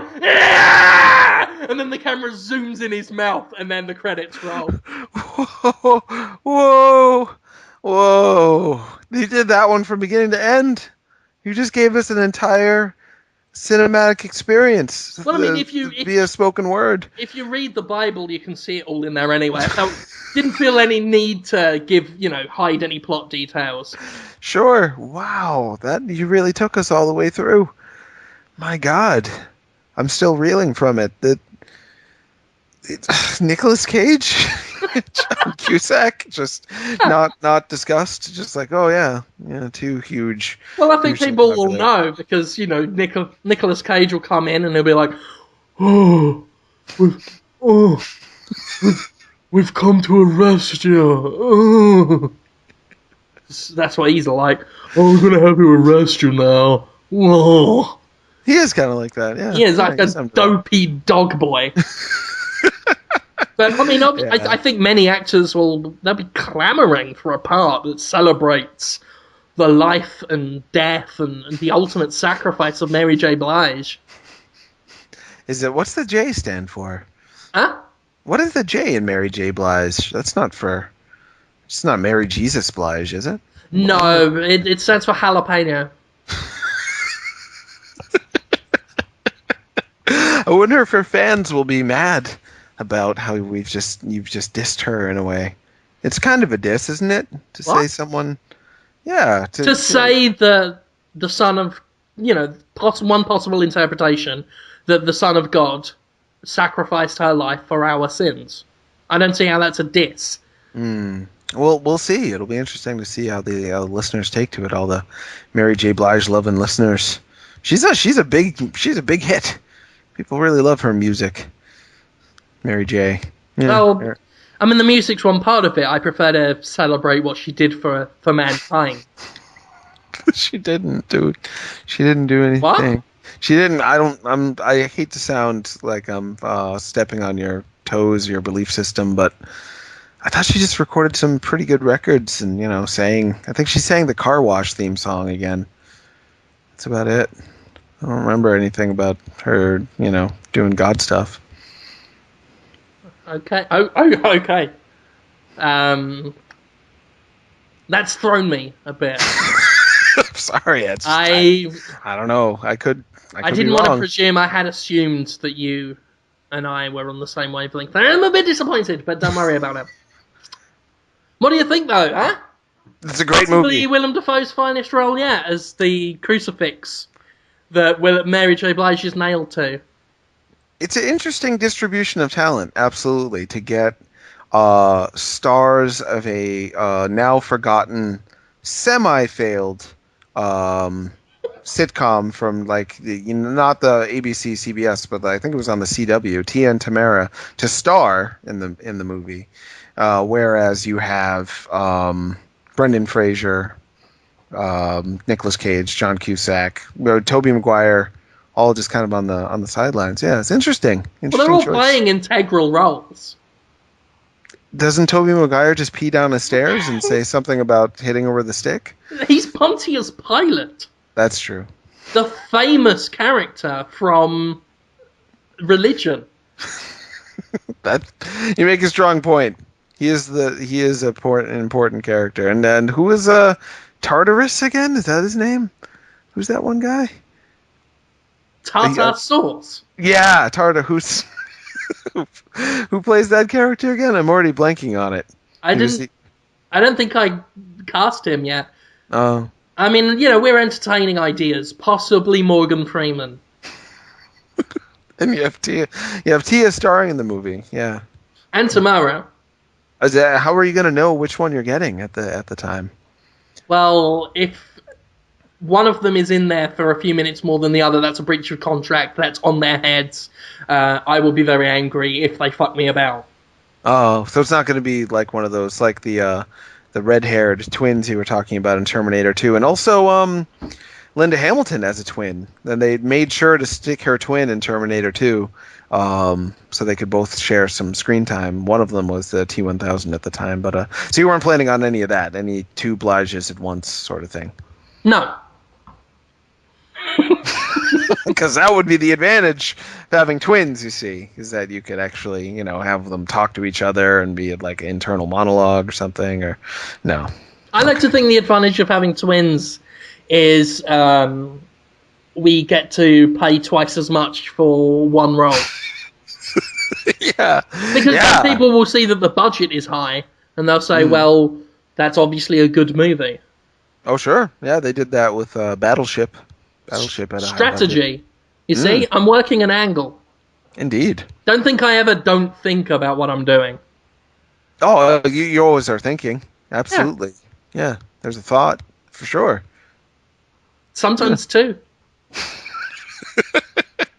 I don't always understand the thoughts, though. But that's okay. It's not for me to reason why. I'm just here to figure it out and have fun in the process. Yeah. Sister, never knew how much I miss her. Is that And what's that? everybody knows I ain't never gonna let you go. What happens in that show? They're just sisters? That's the plot? Yeah, pretty much. Never watched it. I was really against live action shows of that nature for a while there. So only cartoons for a while in my life. I was I can't remember how old I was. Kind of young. Still prefer cartoons in a lot of ways, but I'll watch live action too. Saw those Avengers. Saw that. Jim. I haven't seen it yet. I might go see it this weekend. You might love it. Did you like it? I really hated parts of it bad, like more than I've hated any part of a movie in a long time. But overall, by the end, I was won over, for sure. I liked the relationships of the characters, as corny as that sounds, was really well done. You really felt like they were a team, and that the villain was great. They did a great job with Loki, but all of the jokes were just awful. Just some of my least favorite jokes in a long time. Which shows how spoiled I am. I usually only watch things I actually think are funny, but not this time. Whoa. Wow, those jokes. Never been a big Joss Whedon joke guy, anyway. I like his characterizations, and I like his mythos, and I like a lot of his creative ideas, but the actual dialogue often falls flat for me. So, yeah. Yeah, it's all right. I saw Dark Shadows. Great dialogue. The exact opposite of Avengers. I love the dialogue. Every time the characters talk, it was great. But the actual story just didn't make any sense. Just completely falls apart towards the end. Loses all structure. Both worth watching, though. At least once. Yeah, they're both good in their own ways.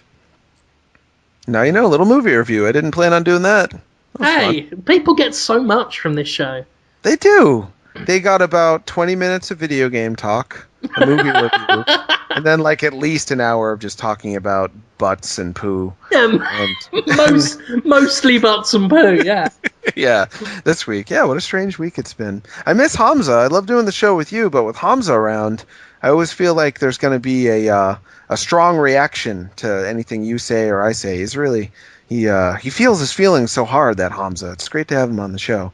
Look forward to him. Well, it's usually a strong non-reaction. Like, he disregards things so much. Yeah, so hard. Yeah, too. It's more impactful than if he actually cared.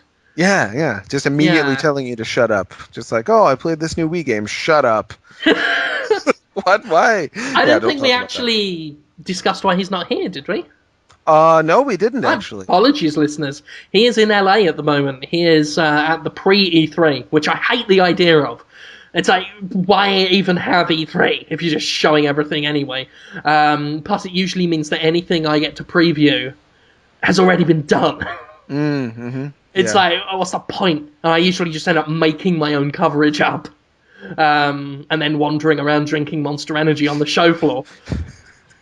Which is fun, you know. Sure, it's still fun, but all of E3, I think I might have said it last week, I'm confused as to why it exists in this internet age. There was a time when it made perfect sense, when you wanted to get everyone together because there was only print and very, very, very small amount of TV coverage of video game events. But now with the internet, they can just release all the trailers and news preview code and press releases they want. So to do it all at one time, just it's not practical to be at E3 if you want to cover the news side of it. Because you're the last to find out. Like, I end up watching the trailers the week after when I've gotten home. It's a weird event, and I actually was very close to not going this year.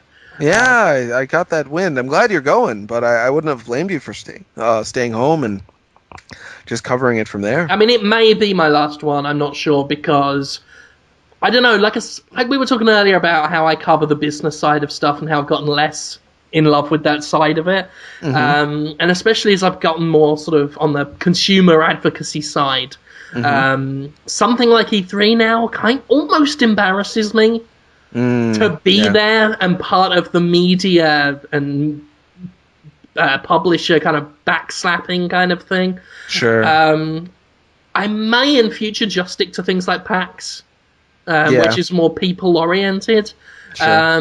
We'll see how it goes. I like going to E3 just to see some people I haven't seen before or people I haven't seen in a long while and sharing a hotel room with you. So, we'll see how it goes. But yeah, there's just something. E3 is so businessy that it's something I've fallen out of love with, and as I'm very close to not going this year, I'm only going insofar as how a daffodil gets born. Like I just got carried on the wind. Like very passive this year. It was just, oh Yeah. look, now I'm registered for E3. That happened. So Yeah, for people listening, and there's someone, can't remember her name, but there's someone who was supposed to go in the press but got denied. So she's doing a fundraiser to buy a ticket, and it's like $995 for a ticket to E3, and people are actually raising money for her. Not worth it, I don't think. I mean, it's a great show, but I wouldn't say that I have more fun at E3 than at PAX, which is what, $80 for 3 days.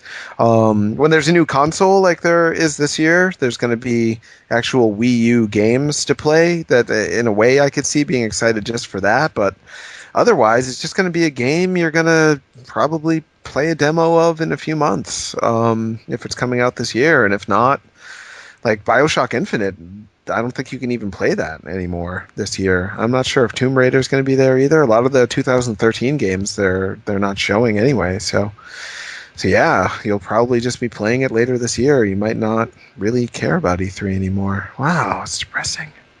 yeah. Huh. I mean, Yeah. that sounds incredibly entitled and spoiled from us, from people who have been going, oh, I don't like going. I mean, I'm glad I've gone before. It Oh was sure, me too. it was always nice just as someone who kind of, I don't know, I guess it just felt like something worth doing the once to say it was done.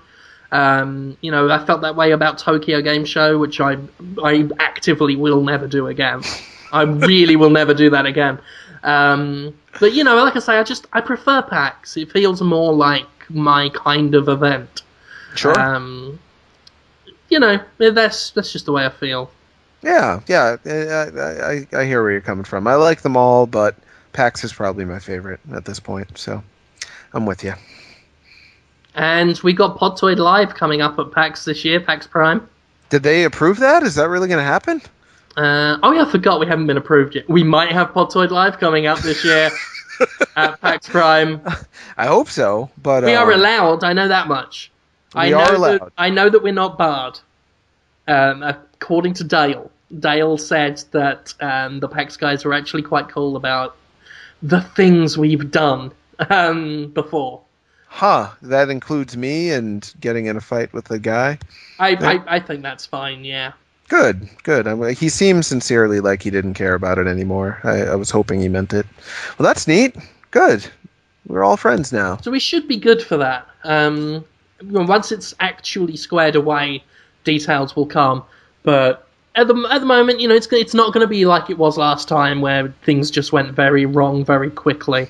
It would be, me, Jonathan Holmes, Hamza, maybe get some other folks coming in, just having our usual chat and fun. And Yeah, we yeah. may Answer try and questions. Yeah. may try and raise the devil at some point. I thought the first year, as though I was quite rusty on stage, I wasn't happy with how well I did on the panel. I thought the Sinner Sandwich contest you threw was a nice balance of ribald and wild, but not to the point where anyone got hurt or any carpets were permanently damaged. I don't think. Little chips got on the ground, some bread, but yeah, that was a Yeah, nice balance. so much went wrong at the last PAX Prime show we did. We gave up halfway through. I think there was no structure to it, not like last time. There was no sense of, And, I'm going to have to take responsibility. I had plans for it, but somewhere along the line it went wrong. And to the point where Nick Chester was saying, everybody get on the stage. And everybody in the audience tried to get on the stage. It was very dangerous. We were throwing hamburgers at one point. We were throwing cheeseburgers into the audience around the room. Like, that must have stunk it out. Kate got smashed into the carpet. Major Nelson tried to do a live podcast in that room after us. That's sad. Yeah, to the point where he, on his next podcast, was really having a go at the... I don't think he ever knew it was us. And he's having a go at the people who left the room in that state. And again, I genuinely am sorry for it, because it really wasn't the plan. I don't know what went wrong. Yeah, that's the nature of these things. Live and learn. No one got hurt. There's some people that are... I don't know if you know this. There's some people that are mad on behalf of PAX that we did that. Said we were disrespectful, mean people. But no harm, no foul, really. Just a bit of a cleaning bill. They can afford it, the PAX people. And the people had fun at the show, didn't they? They had a good time. Kind of. I just think it's hilarious that Nick Chester, who I think of as, being a dad in this industry, he's a funny dad, but he's actually a technical dad. He's got 2 children, and he was Destructoid's editor-in-chief, voice of reason, trying to keep us out of trouble, protecting us from when other people got angry. He was the one who said, everyone just get on the stage. Oh, yeah, this is the guy that spent most of his career reining me in. Right. And then right at the very end of his tenure at Destructoid, he puts all our lives at risk. That's pretty bless great. Him. I love Nick. It is sad that he is dead now. Or working at Harmonix, one of the two. He actually doesn't live that far away from me. I went to go visit him. I had a fun time. I hope to do that again. I just don't do anything for strictly fun lately. Maybe after E3 I'll be able to. Is it questions time, Jim? Yeah, let's have some questions. Yeah, let's do some questions while we still can. Oh, God. Humpty Dance asks us if we care about Grand Theft Auto 5. A little bit, yeah. It's hard to be fully enthralled, I think, for what's essentially kind of the fourth game from the Grand Theft Auto, fourth storyline anyway, for this current gen, because there was the two DLC campaigns there that were later sold on disc. I don't think there's going to be any huge engine improvements, but I am just always interested to see how the Hauser brothers are going to try to reestablish their series and cause people to think about video games in a different way. They always try to do something new, so I'm excited to find out. At the same token, if history is any indicator, I won't actually play it very much. I've played each Grand Theft Auto game for about 5 hours and then just quit because I felt like, I got the idea. Not as fun as I wanted it to be. Then I stop. Yeah. Yeah. How about you, Jim? I still remember the 8 out of 10 I gave GTA 4. One of the earliest shitstorms I ever had for the review. What did you give it, an 8 out of 10? 8 out of 10. And, that's pretty good. Well, I mean, it was a great game. I gave it a great score. That was interesting. But I think history has proven that score to be often agreed with. I know they lot often of people do. Yeah. Yeah. Like a lot of people out of the bat wanted to love Grand Theft Auto because they were like on team Grand Theft Auto in their minds. A lot of people grew up with it and just loved the idea of it. So they kind of pre-loved the game before they actually played it. And then in retrospect, a year later, a lot of people are like, yeah, it's good. Not as good as Vice City. Not as good as 3 was when I first played it. But it was all right. Yeah. So I'm sad that the new GTA isn't Vice City 2. I was hoping for Vice City 2. Mm-hmm. I'm excited, though. I'm pleased that there's a new GTA coming. I'm not excited yet just because we haven't really seen much. When we just get that first tease, it never feels real to me. They've just gotten Max Payne 3 out the door, so they haven't ramped up, but GTA 5 looks like their next big score, so I'll get excited once it starts, because, I love GTA. Grand Theft Auto 4 had some issues. It was overall a great game. I fancy replaying that at some point soon. Yeah.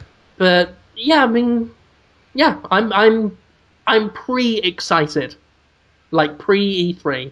Oh, I'm good. pre-excited for it. I'm not quite hyped yet because I want to see some more. Really Mm-hmm. good first trailer though. Nice music. They've got a great ear for music. The They do. Rockstar guys. Whoever does all their marketing and stuff. Absolutely. They're one of the many reasons I think of them as the Quentin Tarantino of the industry. That they just have a way of meshing familiar with kind of a unique feeling of cool that people really believe is genuine. They don't seem like they're doing it just because they're following the track for money. They're just a little bit weird, but at the same time, pretty cool. Pretty cool guys. Rockstar guys, yeah. Yeah. Zombie Orwell wants to know if the Podtoid question post is where he posts the questions for Podtoid. Yep. That's the place. Stygian says, "Do you ever feel like your job ruins your ability to enjoy games instead of just playing them for work?" Uh, yeah, sort of. I feel like it has enhanced my understanding of video games to the point where it's worth it, but at the same time, I rarely play video games for fun anymore because there simply isn't enough time. I'm either playing them to like learn about them or for kind of like a design research or because I've heard about this game, so I better play it to kind of be aware of what's going on in gaming culture and stuff like that. I rarely just sit down and play a game because, oh yeah, this will be a way to waste time. It's the opposite of wasting time to me. But that hasn't ruined the fun. It's just kind of changed the fun, I'd say. It's a different kind of fun. Yeah. Sorry, I got distracted. um, I used to review games for a hobby anyway before I did it for a job, and that was always part of the fun for me. Like I Mm, love looking at a game critically. I hmm love just quantifying, evaluating games as enjoyable experiences. So yeah, the fact that I get to do that now as a job is just amazing. There are times when I'm looking at a pile of games that need to get played, and they're getting in the way of Diablo 3. So that's where it gets in the way when you want to play a game for fun, but you've got stuff for work to do. Like Sorcery just arrived today. That PlayStation Move one. Uh, Yeah. Mm. so that needs doing. Got Dragon's Dogma coming up soon, and Gravity Rush for Oh, PC. cool. So, and I must admit, I've been slacking, like Skyping a little bit just to play Diablo. But I was playing New Vegas recently, like again, and I didn't feel like the fact that I played it once for review ruined that. Hmm. It was the fact that I was trying to play a stealth build in a Bethesda game that fucking ruined it for me. So I had to restart go back to my old guns build. Ah. Anyway, point is, no to your answer. Ah. I love playing games, and it's just enhanced that I play them for a review. Mm. Yeah. Yeah. Good answer. Yeah. There's more questions about GTA 5. Huh. Uh, Wow.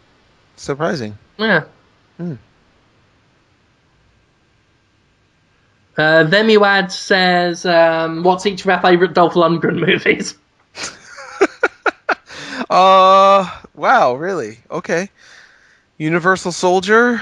I think it's something about a showdown. There's some showdown that he's in that's really good.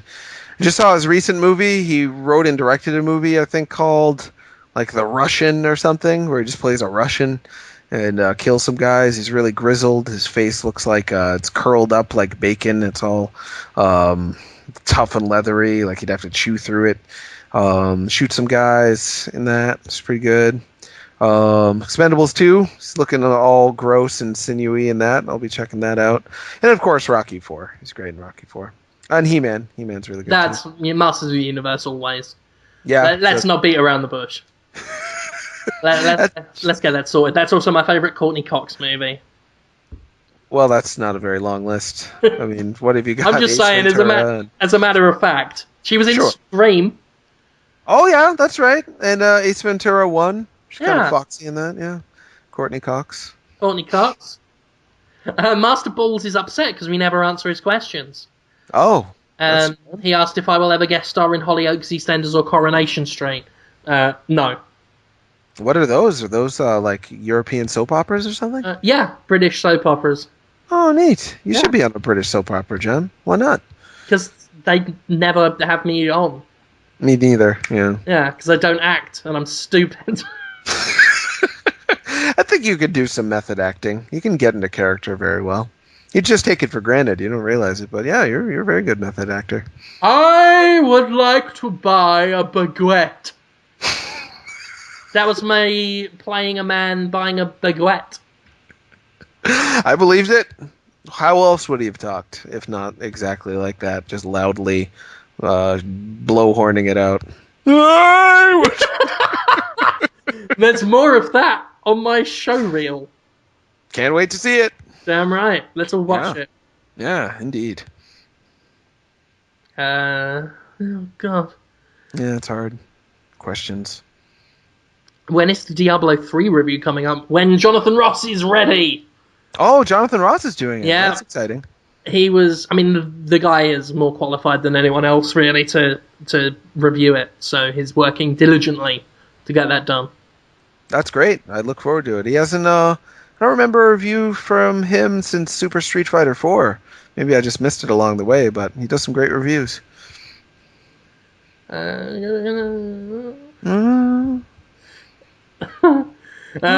Wavy Lines says, if you could meet Harrison Ford anywhere, where would you want to meet him? Not what would you say to him, or where would you like to meet Harrison Ford? Probably on a roof somewhere. Probably a really high roof would be a cool place, because there'd be lights flashing around. It'd be a bit like Blade Runner, and he'd probably be real tired, so I could like support him and make him feel cared about in a way that goes beyond conversation. He's a great guy, Harrison Ford. I'd like to lift him up and keep him from falling down. That'd be fun. And you, Jim? The Olive Garden. They got great bread. That's it. I'll meet Harrison Ford and then have a tasty fucking breadstick. And then I might have a raspberry whirl cheesecake for my pudding. Or my main dinner, have it mixed up in a spaghetti. Whoa, wow, that would be bold. It wouldn't taste bad, though. It probably would. Yeah, it probably would. It'd probably be fucking grotesque. Oh, God. Skid Row Trash asked this to both of us, but I just want your answer. Really? Holmes, if you were at a nice restaurant and the waiter comes over and pulls a gun on you and forces you to eat a diaper at gunpoint, gives you the option of eating a fresh diaper or a 3-day-old diaper, which would you want to eat? And, because I know what you might suggest, let's assume both have shit in. What's a fresh diaper? What does that mean? I guess he means like the baby has just pooped in it and they've yanked it right off. Wow. Steaming warm for you. Why would he... what a terrible thing to think about. So I'm at gunpoint, so it's life or death. So I'm gonna eat the diaper. Ugh. Yeah. I would eat the old diaper. I would eat the older poo because maybe it'll be dried out and some of the, the stuff that makes poo as gross has died. There's bacteria in there that hopefully would die out after a few days. It's not like poos are like rotting meat or something. They're already gross when they come out of the bum. So if you're lucky, they'll get a little less gross over time. That's just a shot in the dark, though. I have no idea if that's science or anything. It's just how I would guess it. Yeah. Oh. And that's it. You're not answering it. Ugh. No, because I just feel it's one of those questions you should answer. Yeah, of course you. Yeah. Of course you do. Yeah. Okay, fair enough. Thank you, Skid Row Trash, for asking. Kakulukia wants to know which Dynasty Warriors game he should try. I'm going to recommend the latest one, Warriors Orochi 3. It's the best Warriors game they've released. Like, as a matter of fact. Huh. I should check it out myself. Yeah, so go get that. It's good. It's got Ryu Hayabusa in it. And some other stuff. Oh, yeah, that's right. It's better than Ninja Gaiden 3 in a way, right? Oh yeah, Ninja Gaiden 3 is fucking rubbish. I've only played it for a little bit, and it didn't seem the same at all. It's intensely mediocre. Yeah, that's a shame. Sefim would like to know, Jonathan Holmes, What? how do you imagine? Why are this is What? weird? Are you only picking out the questions they're asking me or something? Because I don't normally. I just answered the Dynasty Warriors one that was for me. All right, that's true. Okay, I'm keeping it fair. thank you.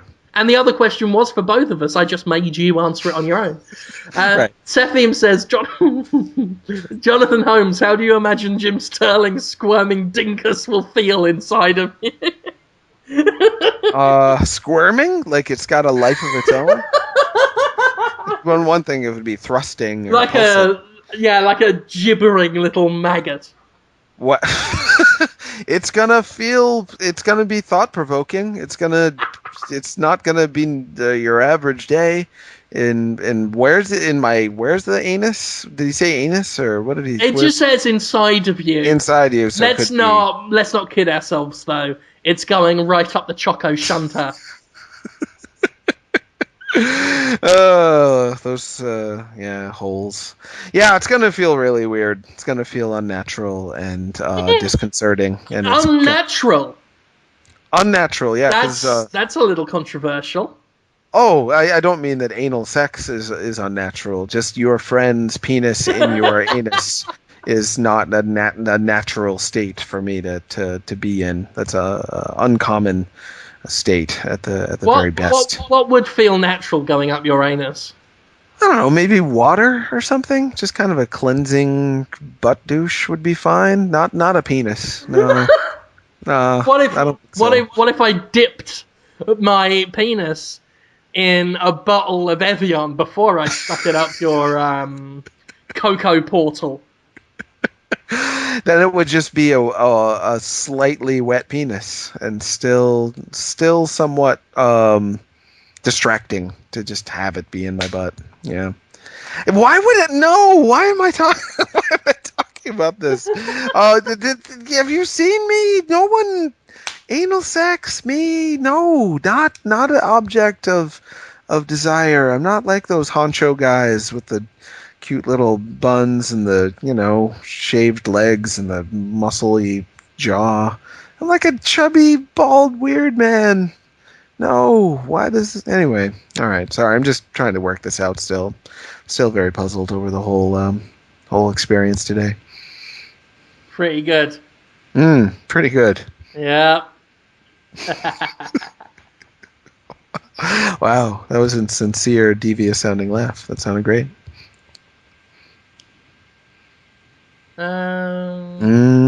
Trouble with these ones that ask really long questions is I have to read them. It's hard. And then I won't. So I do apologize. Question for me. What is the most encouraging piece of advice you would offer someone who is hoping to one day finger your anus? How many fingers do you prefer in your anus? Would you mind dressing up as Holmes and Hamza put together? I will call you Holmesa. This is your destiny, Jim. And that was that a question? Yeah, that was from the Nephilim. Oh, That's interesting. Let's start with 2 fingers, maybe upgrade to 3, maybe 4 if we're feeling salty. The Holmesa thing. I mean, I could try. Wow, that sounded. Why so am I sincere. answering this seriously? Like he just I don't know. wanted that read. I've done my job.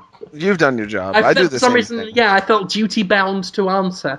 I do it all the time. Yeah. Jenikin demands that we talk about Singularity. I don't think you ever played Singularity, but I've said many times, get it. It's a great shooter. If you like shooters, Yeah, I should play it. It's not light blue all the time, right? No. No, I'm thinking of something else. It takes the best of the first-person shooter genre, like so many ideas that have been seen before, but it does them very well and it puts them all together. It plays almost like a best-of compilation. I really like it. It's one of my favourite shooters this generation, so Remember when Brink tried to do that? They're like, oh, everything you like about first-person shooters, and then people were just like, wah. That was too bad. Poor Brink. Yeah. Yeah. To close out, Johnny Justice says, I really enjoy this will they, won't they dynamic between Sterling and Holmes. It reminds me of that old cartoon featuring a boy with Bruce Willis's voice and a CG image of Bruce Willis. They had this amusing will they, won't they relationship. Is that pedophilia or not? Thank you, Johnny Justice. Well, is he talking about Bruno the Kid? I think he is. Do you know about that? That's a real cartoon. I remember the album. Yeah. The album. Bruno the Kid. For some reason, Bruce Willis likes it when people call him Bruno, especially when he plays harmonica. And he got his own kid show where he did the voice of like a 8-year-old, which made no sense because he's like a 30-year-old man at that point. And he talks to a computer animated version of his own head, which gives him advice on how to stop super crimes. Bruno the Kid. Yeah, look into it. Wow, good memory there, Johnny Justice. Impressive. Yeah, thank you. Yeah, I guess that's us wrapped up. That's a good long show. We really we made it happen this week. Yeah, they got their motherfucking money's worth. You brought it, Jim. I wasn't myself this week. I apologize. I enjoyed being on the show as always, but my brain isn't moving at full speed. I still had a great time on the show, and we still packed it 2 hours and something minutes, I think, so far. It's a long show, unless you cut most of it out, which you probably wouldn't do. No, I'm too lazy to cut anything out. Yeah, I thought so. Yeah. I mean, there's so much that should never be published, but it all goes out. Anything you want to promote before we go? Yeah, I'd love to. Sup Holmes, my live stream talk show. I just got it confirmed that one of the developers behind Super Crate Box, which is a neat game, his name's Rami Ismail. He's going to be on the show this week. We have a lot of people coming up in the coming weeks that I actually met at PAX East from the Indiecade booth. I'm hopefully getting Camille from Hell Yeah, that new game from Sega about... Basically, it's like Pokemon, except just killing all the Pokemon and then taking a shower in blood that's actually like menstrual blood, and then you turn into a butt in order to get into the butt of your girlfriend. He's insane. We're going to have him on the show soon, talking to Miguel from Spooky Squid Games about coming on. He's doing the Kill Pixels. So we have a lot of stuff coming up on Sup Holmes that I'm excited about. And then last night, we edited not one, but 2 episodes of Talking to Women about video games, special 2-parter. That's that show I do where I talk to a woman about video games, and then she tells me what's going on with them. And it's great. It's great fun to shoot. Hopefully it's good to watch. I really don't know about these episodes, Jim. We took like 6 hours to edit them because the footage was all weird, and I really started to hate myself a little bit after this one. I was like, maybe I'm just awful. Maybe. Yeah, who knows? I'm still going to air it, though. We'll see. We'll see what's going to happen. I can't predict it. So the first one's coming on Tuesday, and then the second part is the following... I'm sorry, the first one's this Thursday, and the next one's the following Tuesday, same day we film Podtoid. And I'm going to write features to go along with them for Destructoid.com. So you can see them on Destructoid, or you can just watch the videos on Detoid's YouTube channel. So yeah, that's my pitch. It's my promotion.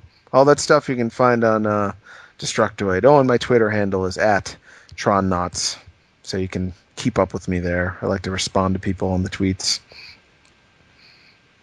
Awesome. That's a lot of stuff coming up. So yeah, please. That's why I haven't been sleeping much because of all that. Yikes, I'm pooped. It's all right. That's poop. As for myself, you can watch the Jimquisition at escapistmagazine.com. I've got stuff on, not a lot happening on Destructoid this week from me, mostly because I've got stuff in the works. We got a Dragon's Dogma review coming up, we got a Gravity Rush review coming up, and more besides. We'll have our Diablo 3 review up as soon as Jonathan Ross is ready to do it. Review copies were only unlocked at the same time retail ones were, so he's working on the post-release schedule. So it'll be done when it's done, and it won't be done until it's, not good and ready. Sure.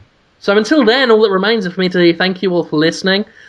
Feel free to give us lovely reviews on iTunes. That always helps us out. If you want to give us some money for some reason, you can go on Amazon, get our Podtoid app for your Android device. It's like $2 or something. It just puts it on your phone. I don't know. Otherwise, that's it. We'll see you next week. Thank you for listening, and goodbye. Bye.